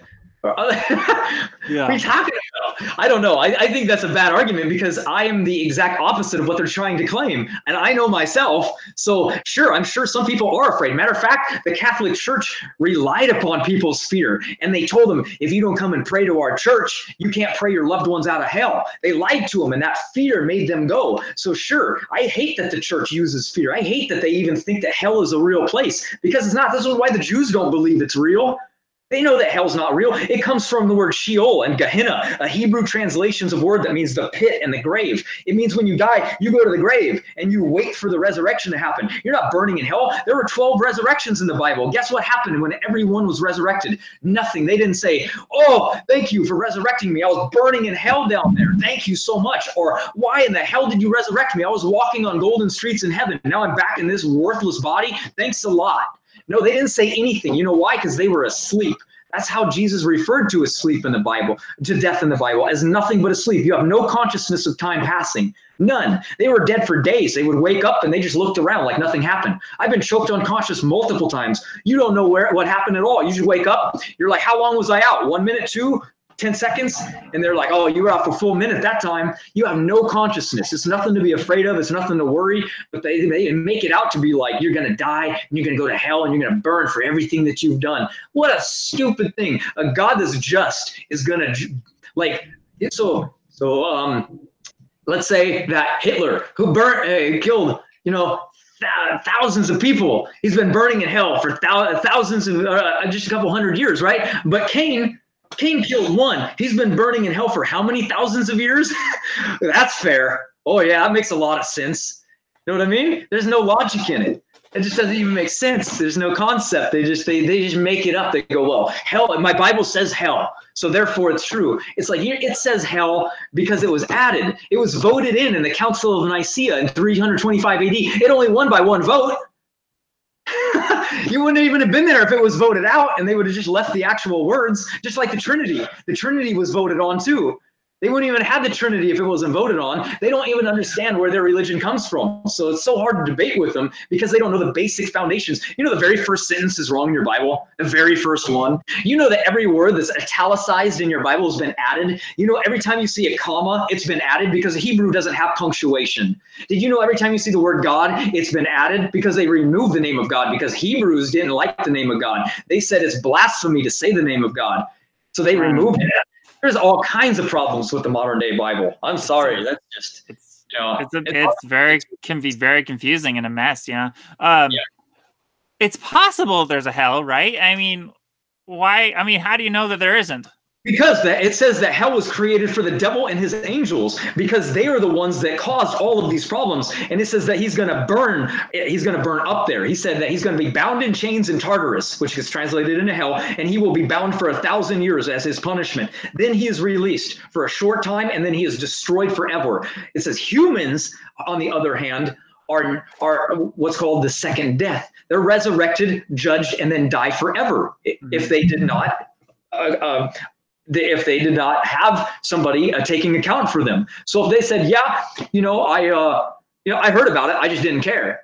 I looked around and I didn't see creation. I saw whatever I wanted to see. I didn't believe in you. You know what I mean? Okay, right. So why are you burning in hell for that? This sounds ridiculous. No, you're just going to be put back to sleep and you're never going to wake up because God is merciful. He's just. It doesn't make sense that he's going to punish you for an eternity for something. So your argument against hell primarily stems from the Bible, but discounting the Bible, then you can't argue against hell if like, let's say, like, we don't know that the Bible is true, or maybe those verses were tampered with or whatever. Like, it's possible there's a hell, right? If you discount, well, if you consider all the possibilities, then there could be a hell because we don't know really what the God is doing, and the God might have a hell, right? I would assume, but if he's that mean, if he's got a place for you to burn forever and ever and ever because we decided to live 20 years of partying and drinking, that's pretty ridiculous. And since he created an entire earth for us to live on and do whatever we want to do, and then to judge us based on our measly actions of a child's mind who get to live like 20 years and then realize, oh, I probably did something wrong. I don't know. It seems a little ridiculous. The concept of hell definitely took off because, I mean, it spread like fire between a lot of denominations and a lot of religions all over the place. Hell was a definitely thing. And the Norse took it and went with it. And, the Nordic people. Hell has been definitely a concept that goes around, but it stems from ours. I mean, ours is the absolute first religion. Hebrew is the first language, no doubt. All languages came from that. And Merrick Rutan is a person that wanted to trace human language back to its origins. And there is no mathematical or advanced language than the Semitic languages. You can trace them all back to that. Chinese comes from it. You can trace all things back. Nothing comes before. And they go, oh, well, what about the Sumerians? The Sumerians did that. No, it's not. As a matter of fact, even the Bible actually talks about where the Sumerian language came from. If you go to Korea and you line up the Sumerian language with Korean, Korean comes from Sumeria. Most of their words are identical. Sumerian came about at a much later time. That's why their decimal system changed from 10 to 60. That's why the Sumerian gods lived for hundreds of thousands of years, because all they did is extrapolate and multiply times 10. So when you see somebody that lived for 900 years, multiply that times 10, and that's how you got the reigns of the kings. The kings list actually came from the scriptures. That's why the names are from Hebrew into Sumerian. So there's always an explanation for everything. That's what I write on now. That's why my books are hundreds of pages, and they explain everything from every confliction, things that might not line up when you go, oh, the Bible's contradictory in this area. I answered every one. There is none. So I an interesting thought here, though. So, what if God created hell because God knew that some people wouldn't fear death, and so they wouldn't behave morally out of the fear of death because they don't even mind if they cease to exist. But God knew they would at least fear hell, because hell really does inspire fear in people where death sometimes doesn't. Because if it's just death and you cease to exist, well, then what's so? I mean, I think it's bad. Don't get me wrong. I think death is the worst thing ever. I mean, I think death is worse than hell, but the way most people think, they're like, a lot of people aren't afraid of ceasing to exist, but they would definitely be afraid of hell, in which case God knew that would inspire true fear and it would help people behave morally out of fear of hell. What do you think? Yep. I think that God said that he said that he wants us to love him, and that it says the fear of the Lord is the beginning of wisdom, because do not fear who can kill your body, but who can kill your soul, meaning he erases you. That is, for him, that's bad. Eternity being gone and separated from him is eternity in hell. That is bad enough for him. He wants us to love him, not out of fear. That's why he didn't punish the devil for doing such a horrible thing. Because imagine, you're a king and you're ruling over people, and you tell people, obey these rules, and then somebody doesn't, and then you just kill them. Everyone goes, oh, I better obey, because if I don't, I'm going to get killed. So God didn't do that, not even to Lucifer, right? Or I'm sorry, I should never use that stupid name. Hallel. Lucifer is a human being that lived. It's not anything to do with the devil. So, he didn't use fear ever at any point in time. That's why the devil still exists, because he's letting people see what happens when sin enters the population. He's going to show every angel and every human being the destruction that sin can bring, and then he's going to bring an end to it by destroying it, not putting it up on a fiery pedestal where you can look over and watch somebody crying and burning. Remember, he said he wipes away every tear for eternity. How can you feel comfortable knowing that your family members are burning in hell if you're in the kingdom? You would always feel sorry and unhappy, but it says every tear will be wiped away. So we know that sin is burned up forever. And if sin is part of your life and what you chose, then it's wiped away. And if you're attached to sin, he's not killing you, he's killing the sin. If you're attached to it, that's what's gone. That's why he doesn't want you to be afraid. He wants you to love him. And fear is the last reason he wants you to love him for. That's why hell's not real. So I always thought God wants us to fear him. Like the fear of the Lord is the beginning of wisdom. All kinds of Bible verses about fear, right? Yeah, but eternity gone and dead is really bad. Non-existing is the worst thing that can happen to you. We need to live forever, and we all want to. So what's going to happen is, say you go to sleep tonight and you never wake up. Imagine the thoughts that will go through your mind. If I don't want to close my eyes. I never want to go to sleep. I just want to live. Now imagine if God says you're going to close your eyes and you're going to never wake up again because you chose the enemy. You chose to do what was wrong, and I told you what to do was right. And it might have been hard. All you had to do was try. You don't have to be perfect. You don't even have to be close to perfect. You just have to try. The PE teacher doesn't care if you can do one push-up. He wants you to get down and try the push-up. God doesn't care if you can follow the rules. He wants you to try to follow the rules. That's all. He wants you to acknowledge that he created you because he loves you. He told you what to do, and the rules are simple. He's not telling you every single day you got to wake up, you got to pray for 10 minutes, you got to repeat a mantra, you got to go out and you got to do all these rules.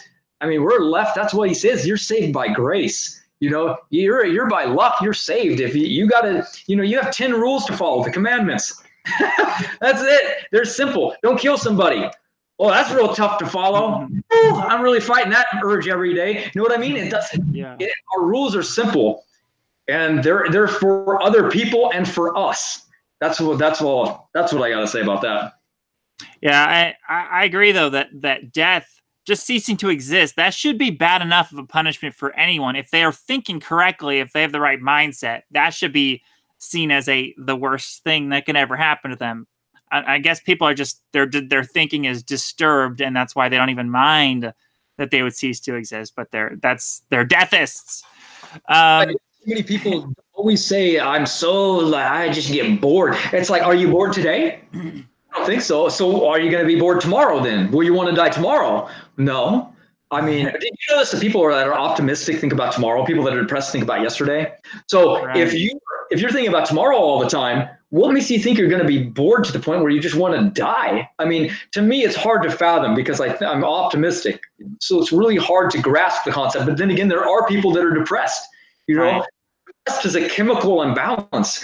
We know that there's genes that influence it. You can inherit horrible genetics that make you depressed. We don't have cures for these things. That's why it's such a bad thing. That's why lithium is so good for so many people, because it lifts them from the state. They still don't know why lithium actually works. They know it might work for some bipolar people, but they don't know how it works. They just know it does. They haven't actually figured out the brain chemistry yet. There's so many people that are depressed. Everything can be going good for them, but they still want to die. So it's hard to say to them, no, you don't want to die. Just wait, because they're depressed now. Me and you aren't, so we don't really fathom that. So when a person says, oh, I'd get so bored, we can't tell them, no, you won't, because they actually might be bored, but you can always check out.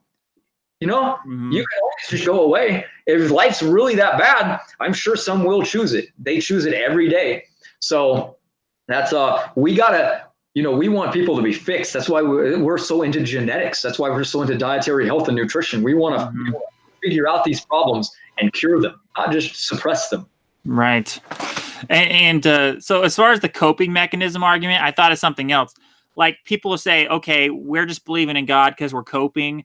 Look, we can flip that right back on them and say they're trying to cope by not having a God that they have to be accountable to with all the rules and the whole God-fearing attitude. That might be their coping mechanism. You know what I mean? Like it's not just a one-way thing. We can come up with just as many plausible ways to say that they're coping. And it's like, I don't even believe in the afterlife. How am I coping with death? Oh, it's because I think that maybe the God, if I'm good enough of a person, the God can help me. That God would help me live forever. Oh, okay, you're gonna call me a coping mechanism for that? Like, come on. It's okay. They have to have a reason to justify what they want to do. It's called rationalization. We're all guilty of it. We can rationalize anything at any time.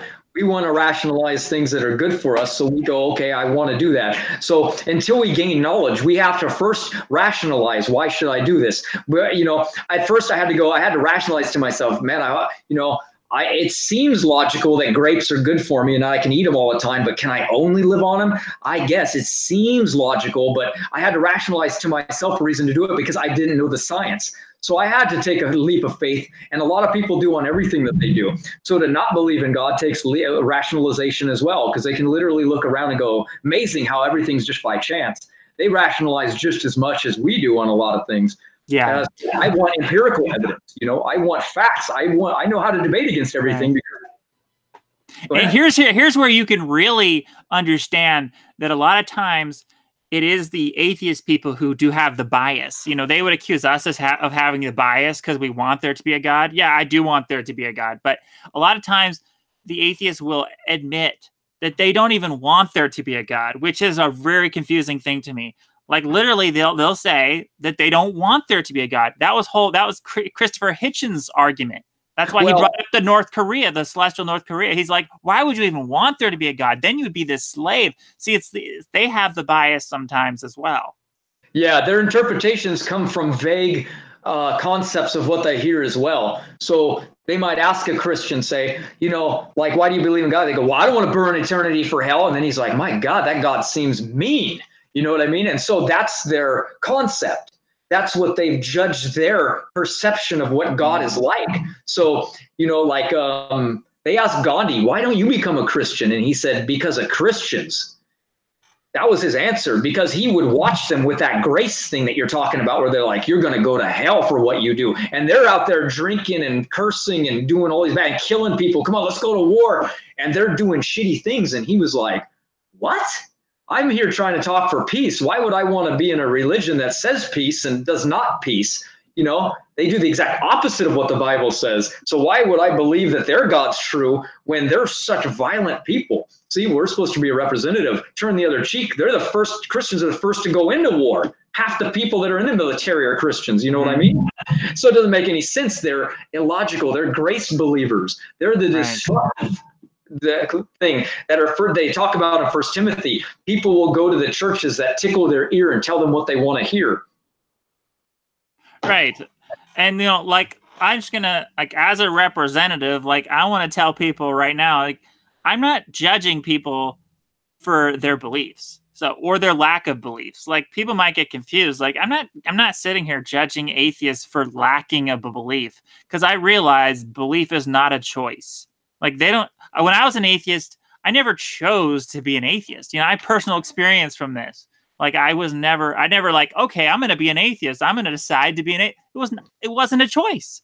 I don't think people choose what they believe. I think belief is involuntary. So I'm not sitting here judging people for being atheists. What I'm judging people for is not even wanting to consider the possibility that maybe there is a God that's going to judge them and living accordingly with their actions. See, for me, I'm judging people for their degenerate, immoral actions because they want to be their own God. They don't want to consider the possibility of a real, true, divine judgment, that this life might be a test. That's really what I'm judging.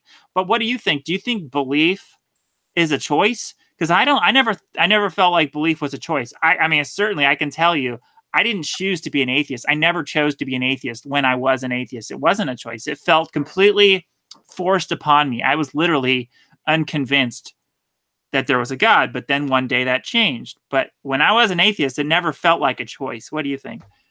I think that the main thing would be belief determines behavior. So when you're raised up and you're either indoctrinated in school by a teacher or by your family or by influence, it can go either way. You can be indoctrinated into anything that you're taught, whether or not it's true or not. So you can be indoctrinated into something, and that belief will determine your behavior. So it's really hard to say, like, well, I am this way because I choose to believe that way.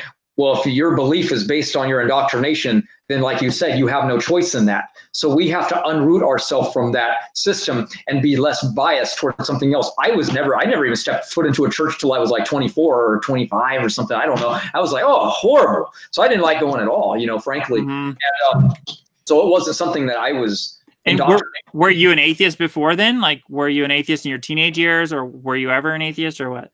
Yeah, well, I would say I didn't care. I didn't even know what the word atheist or agnostic even were, because I didn't even know what a church was. My family never went. Right. It wasn't something I even considered. I was busy rollerblading and skating.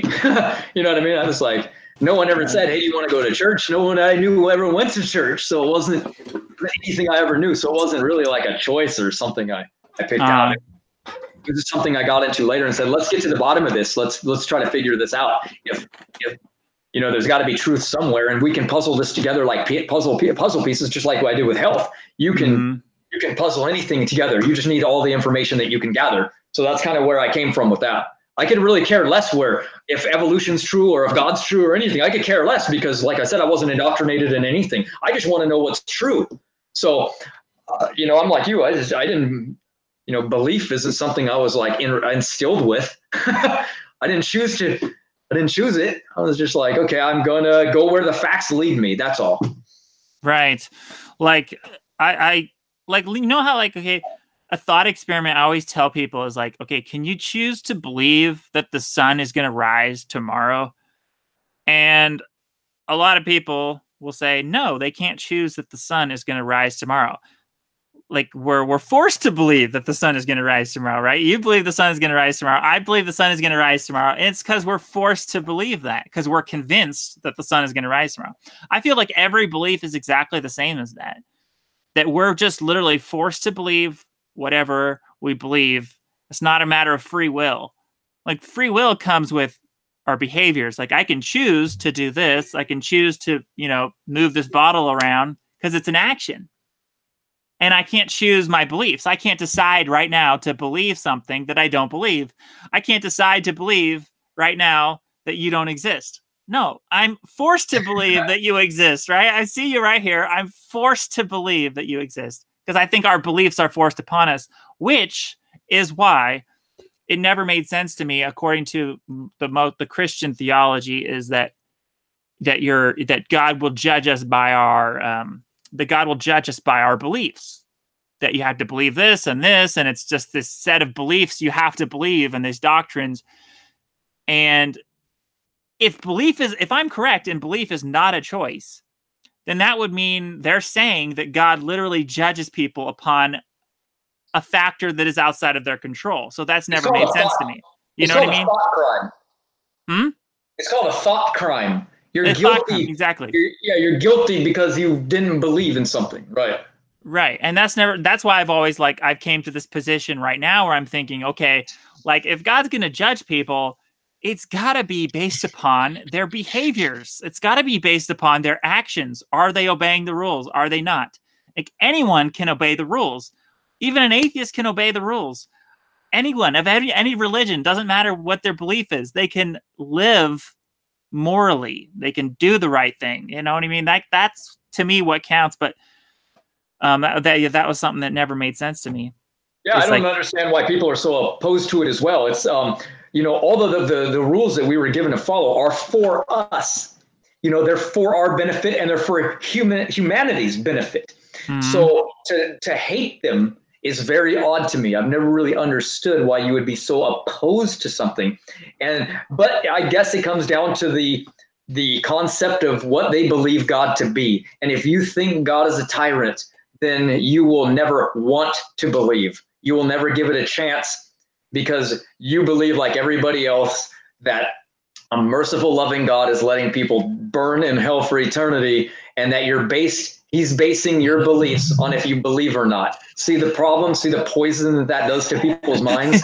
Yes. It's contradictory too. How can a loving God watch you burn for something you did because you lived at 15 and decided to smoke weed your whole life and not do jack shit but play video games, and then all of a sudden you're burning in hell for eternity because you died in a car wreck? I can rationalize how God might let people burn, but the punishment would have to fit the crime. Okay, like if God's going to let people burn in hell, it would make sense that they're burning for something really bad they did, not just some white lie, not just like some small sin. Like, I think there's levels of sin, right? I'm not one of these people who thinks all sin is equal to God. I feel like no, like God categorizes sin in levels. Like there's some severe sins like murder, and then there's like rape, and there's horrible like things like that. And then there's like, okay, there's like telling a white lie, and there's like smaller sins. So if God's going to let people burn, it would be for like those huge sins, like a Hitler, for instance, someone like Hitler, maybe he deserves to burn in hell. I mean, what do you think? I don't want to judge anybody on thinking how long they're going to spend in eternity. I would say that each person is judged according to their works. Remember, can we at least have hell be something? Okay, well, it doesn't have to be for eternity. Some people think hell is just for like a long, long time. It's called the lake of fire. It's called the second death. It's after you're resurrected and you spend time in front and you're being judged. It says that, sorry, citrus hit my throat. And so what happens is you stand before the throne, and it says that those that are on the outside are judged, and this is the lake of fire. It is the second death, and this is where the sulfur will rain down. And says some are burned up instantly and others for a long time. And once they're dead forever. Someone like Hitler will probably have to burn in that sulfur very slow, but we're probably talking a few minutes of suffering. The others will be burned up instantly because what they did is just make foolish choices, and they decided to say, there is no God. They judged him in his heart. And a lot of people get another chance. So pretty fascinating. Yeah. As far as what does your brother think? Oh, about hell? Yeah. I'm not sure. He doesn't I don't think he has a strong belief one way or the other. I don't know. He might just say, "Oh, it's possible either way." We don't really know. So, you gotta hold him down and hit him until he tells you. Yeah. So, as far as evolution, what do you think about the idea of God evolving? Like, I get that you've come up with a lot of reasons why it doesn't look like the life on this planet has evolved. But at this point, as far as the evolution of God, is that a thing we should consider? Because the Bible tells us. I've always considered like, well, how does a powerful God-like mind and consciousness, how does that always just exist forever? Didn't God have to have a start, maybe an evolution? Maybe God evolved? It says that God is unchanging. So you can be promised that how God is yesterday, he is tomorrow and forever. So it tells us that he's consistent. That's why his laws, it says, are consistent for all time. That that is unchanging. So you don't have to worry about him changing his mind on those things. Like you don't have to worry about like him going, well, I've changed my mind that what sin means. So go about it. I don't know. It seems pretty clear that there's a lot of scriptures that say consistent throughout. Like he is unchanging. Like when the woman came to him and said, "Can my son sit at your right hand?" He said, "You do not know what you ask." The Messiah said that about the Father, because what he had already said, he has to do. And the Son sits at his right hand. So he's already promised that seat to somebody. So the Messiah said, "You don't know what you're asking because that's already given and he can't change his mind." Meaning he's already set that in motion. He says he already knows. So for example, a lot of people say, well, how can we have free will and God already knows everything? If he already knows everything, that means everything is already predetermined. Not really. So for example, say I'm a parent and I have a couple beds, right here. And I tell my kid, I got to leave, but you can't jump on the beds back and forth. I know you're going to fall. You're going to get hurt. Don't do it. I warned him, and I know he's going to fall because it's too big of a gap. It's just inevitable that he's not going to do it. I tell him, don't. So then I leave, and he starts doing it anyway. I told him not to, but he's got free will to do whatever he wants. He's going to eventually fall, get hurt. I'm going to come back and be like, I told you not to do it. What am I supposed to do? Remove the beds so he never has the chance to do it? See what I mean? That's what God did. He gave us the opportunity and said, I'm only giving you one rule. Don't eat from that tree. That's it. You can do anything else that you want. Just don't eat it. We ate it. Now look what we got. We were very simplistic things, but we can't even follow basic order. God's unchanging. He said what we're supposed to do. We never do it, man. It's crazy. So as far as the other rules, like let's say, so the 10 Commandments, but do you follow the other rules in the Bible, like the 613 laws, no, like the Torah and stuff? No, like I was telling you, I said I don't, because those were removed. The Levitical all passed away, and we're under the second pillar. That's what it's called, or the second candle. There's a lot of explanations for it, and what it is the Messiah said, "I have come to fulfill the law," and he succeeded. Remember, he said, "It is finished" on the cross. He fulfilled the law to show what perfect was. He was the lamb to the slaughter. He was the perfect incarnate of that law. He rolled it up and sealed it and completed it. But he said when he was on earth, he said, "I have come to give you a new law and to new rules." He said, if you love me, keep the commandments. But he also said, "I give you a new law." And that's where he came about with the next ones. Like, I don't want you to, I don't want you to steal. I don't want you even to think about it. I don't want you to be immoral and even think about sleeping with your neighbor's wife. Like, he came and he was like a new standard. But the old law, he did away with the 613. So we're not under works. That way we don't have to work our way into heaven by being like the pious people who said, I know we're saved by grace, but if I just stand up here and pray long enough, I'll work my way in.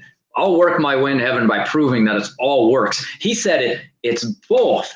He said, I'm giving you, you're saved by grace. And now all you have to do to prove that you love me is do my will. Go out and love one another as you have loved me. He summed the law up with love. He said, first love your Father in heaven as you have loved me, and then love one another as you love yourself. The whole law is tied to that, and that's what we're supposed to do. But what I think that a lot of people have thrown that out the window, and they're still thinking that I have to follow 613 laws, when those are fine to follow if you want to, but you're not saved by them. That's what he was trying to say. Right. So you don't think following any of those 613 laws are like necessary? Oh. No, remember what I was saying earlier is some are. I typed in the word into Bible Hub, abomination, and I went to every one. And every one that he considered an abomination, I wrote down. And there are some from that old law. Okay. Right. Remember, like nothing changed. Like eating pork is still an abomination. Sodomy is still an abomination. It said so in the Bible. Right. Yeah. Yeah, exactly. Exactly. So those are an abomination. So we're like there's laws of the 613 I don't follow too. Like I was just talking to other people, and I was like, I still mix fabrics and stuff, but I'm trying to follow a lot of them. But I guess we should pick and choose. Pick and choose what are the most important ones to follow. Right. Yeah. Like, based upon just the ones that are obviously the biggest ones of the 613 laws. Yeah, the ones that say they're eternal laws forever, for every generation. You'll see that. It'll say that. It'll say this is a covenant between my people for every generation forever. I keep those. Good. Yeah. Yeah, those are simplistic. You know what I mean? Those are forever. You don't have to wonder. I wonder what he meant by that. That's direct. So Right. I like those, and the others. Yeah, wearing mixed fabric. That's okay, but that's for the high priest. You know what I'm saying? That's for the high Mhm. priest. It's redundant to tell us. So Cool. Well, anything else you want to talk about? We could talk about what you've been writing, or if this has gone too long for you, don't I don't want to force you to talk anymore. But we'll have more of these. You know, we could do as many of these as you want. I'm This is so fun. yeah, it's pretty good. Now, I What? mean, we covered so much. I don't want people to like not see that the video is going for 3 hours and not click on it because it's like far too long to wrap it Right, up. right. I'm definitely gonna clip some of the highlights out of this and just upload them as separate clips. You know, so more people will see them. Oh, there you go. Yeah. So yeah.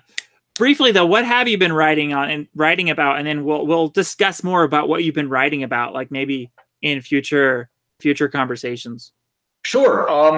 What I did is I wanted a challenge. So I wanted to be the first Christian to be able to answer every known question that there is, both biblically and outside of biblically. So basically, when a person goes, prove to me God exists, I want to have such powerful arguments that they either cannot be refuted or they make so much logical sense that they cannot be ignored. Like, for example, like when it comes to evolution, I went online and I typed in people that diffuse creationism. So there's people like Aaron Ra, there's people like Poligula, Tony Reed. They make videos, right? So I went to every one of their videos and I debunked every one. And I wrote a book on it. So there's one on Aaron Ra. I have to say something this about Aaron Ra. He's one of these atheists. I was talking about the atheists jumping ship, and they're claiming to know that there's a God, and they're leaving the realm of agnostic atheism, which is most atheists used to be agnostic atheism. Aaron Ra is one of these guys that said he knows there's no God. He literally has said now he knows there's no God. It's ridiculous. Yeah, well, he was raised Mormon, so he hates the religion. He hates Christians. He hates the Bible. He was raised and forced into it. And Mormons are very strict. And Mormons have a weird thing where if you want to disassociate yourself, you can't. You can't do it as an individual. Your family has to do it. So he was raised as a kid into it. So when he was 12, he said, I'm not going to church anymore. Well, the church wouldn't excommunicate him. So he built up fury and anger towards his family and the church that he must prove it wrong. That's why one of his first and second videos ever formed 9 years ago is against creationism and against religion. And everything he has done since then is to try to prove the Bible wrong. Matter of fact, he goes to college now so that he can get a degree in evolution so that he can prove creation to be wrong. That's how much he hates God. He only chooses to learn things to prove that God isn't real. That's his disgust and disdain with the God the God that he hates so much. That's why he doesn't care about Buddhism. That's why he doesn't care about Hinduism. He only cares about the God of the Bible. It's a disgust to him. So he makes videos on it like, here's the reason that the flood doesn't exist. And then he goes on down on dendrochronology and geology and paleontology, and he makes videos on every one, but he's not skilled in that area. So I just debunked every one, word for word, line for line. Matter of fact, then he came up with what I saw was called the phylogeny challenge. I made a video and posted it 5 days ago. I debunked every statement he ever said. Everyone. I'm like, okay, so you think taxonomical principles, classifications of life are a valid fact. Then, so what you're doing is you're using a play on words and a lie to build people into this phylogenetic tree. So basically what he's saying is that man are apes, right? Men are apes. We belong to the same taxonomic family as apes. Okay, well, is it okay to call a monkey a chimp? No. So if that's taxonomically wrong, then why is it okay to call a human a chimp, an ape? It's not. So he's using words to lie to people that are confused by the taxonomical principles, meaning I can talk over everybody's head. What good does that do anybody? That makes me look good. So he does that. He'll learn the taxonomical cladistical life of all species and then name them off. Kind of like if I wanted to say Polygia multiflorum is the beneficial classification for all Heschel plants. And these are the ones that you want to go by. People will be like, what the hell did he just say? So he does that with animals. So he sounds really fluent in that he must be correct in science. So what he does is people that don't know go, he must be right. So he's proved evolution right. And what he's done is he's just memorized animal names. He's actually pathetically ignorant when it comes to genetics. And that's my specialty. especially biology. So when he comes along and he uses these little piddly arguments, I've tried to debate him, and I've had conversations with him in his own chat, and he'll delete me from it. And I'm taking screenshots as fast as I can so I can prove it in my work. And I got him. Awesome. A lot of arguments, he'll just say that doesn't have anything to do with evolution, so that he can get away from arguing on it. And then he'll go out and he'll use other arguments that have nothing to do with evolution as well. So he's biased. He's using ridiculous things to argue on, and then when you call him out on it, he'll say, "Oh, that has nothing to do with it." See what I mean? That's awesome. Hatred is what moves him on. So I write books called Creationism, Falsifying Evolution. I have one called Journey Ender. That's my spiritual beliefs on the subject. I have one called Debunking the Atheist Concepts, and it debunks every atheist guru that there is online. Matter of fact, I do videos yesterday live. I did one for probably 2 hours straight. You can go and watch on Standing for Truth. That's his YouTube channel. And he's a creationist that wants to get people on that know science, and we just go down the line and debunk people that are making claims that evolution is true, and we know it's not. So we debunk them. And so it's great. It's actually pretty fun. I have one on white human giants and where they came from, where they fit in biblically, and actually what explains them, how to explain them, how does that make any sense, things like that. And then I wrote and updated Never Age. And I just kept going with that one. You know, that's huge now. So I'll send that. That's an awesome one. Exercise book. And it's only about 100 pages long, but it talks about everything male and females would need to know when it comes to exercise. Best time of day, how long, what to eat, when to eat, everything. Great. I've been going on some long walks and jumping on my mini trampoline. So good, man. That's my exercises. Yeah.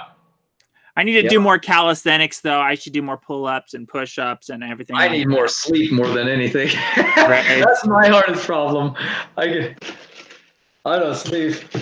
Other than that, everything I do is pretty good. Is it like a? I mean, is there what's causing the lack of the insomnia? Do you think? What is this causing? Because I get that too sometimes. I go into insomnia modes, like where I just don't sleep deep. Maybe I don't get into the REM sleep, and I'm just like this. I just kind of toss and turn, and I don't know what's causing it though for you.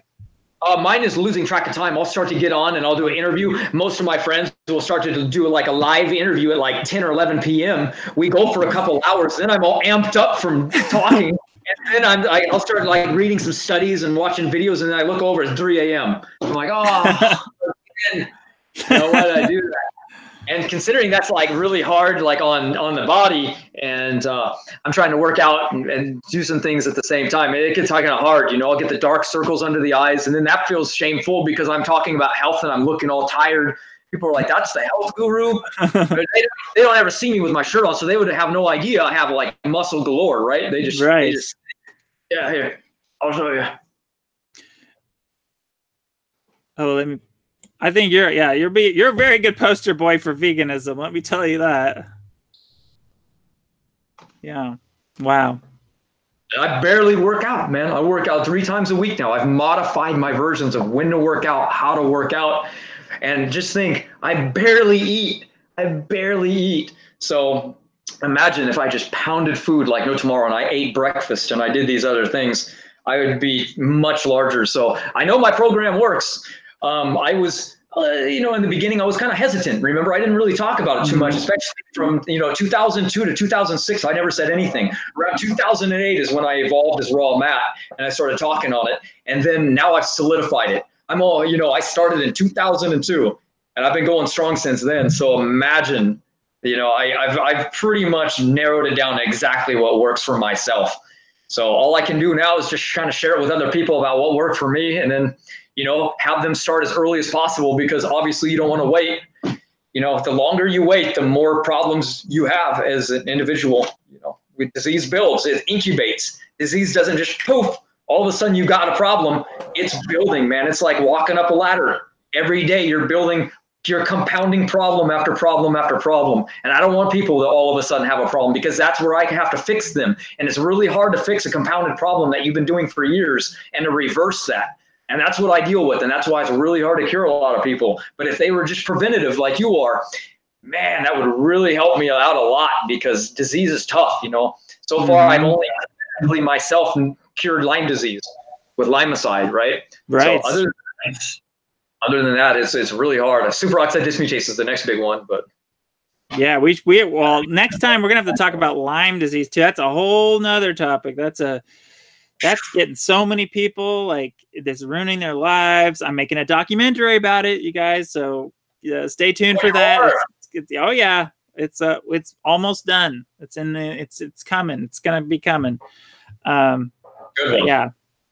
All about that microbiome, guys. You know what I mean? It embeds itself in its pleomorphic disease. It mutates along with those cells. Don't let it get in there. Get that Lyme disease quick. If you know somebody that got hit by that tick, you know, Yeah. Rowan, you gotta hit it quick. Right. And next time maybe we could talk about the strategy to kill off the plague, because a lot of these scientists are talking about the epidemic plague, a plague that could happen any day and just kill millions and millions of people, like what we should do for that, to have an arsenal, I guess, of things that would fight off the plague if we were to get it, Yeah, well, that's a good one. I know exactly what I would do, so that'll be our next video then. Yes. All right. Your links, Matt's links will be in the description. I encourage everyone to especially read his book, Never Age, because that's all about his longevity strategies. Link for that and all his links, all his social media links or whatever, be in the description. It's been great talking with you today, Matt. Awesome. Yeah. Yeah, it was good talking with you. For a long time no see, man. It was good. Yeah, definitely. All right. May you guys live forever, and may Matt live forever. He wants to. Tell everyone how much you want to live forever. Oh my gosh. It's the reason I wake up every day. Study and learn, not just for myself, but for everyone else. We have the possibility and the potential to do it inside of all of us. Don't give up. I want you to live forever. Heck yeah. All right. Bye-bye, everyone. Thanks for watching.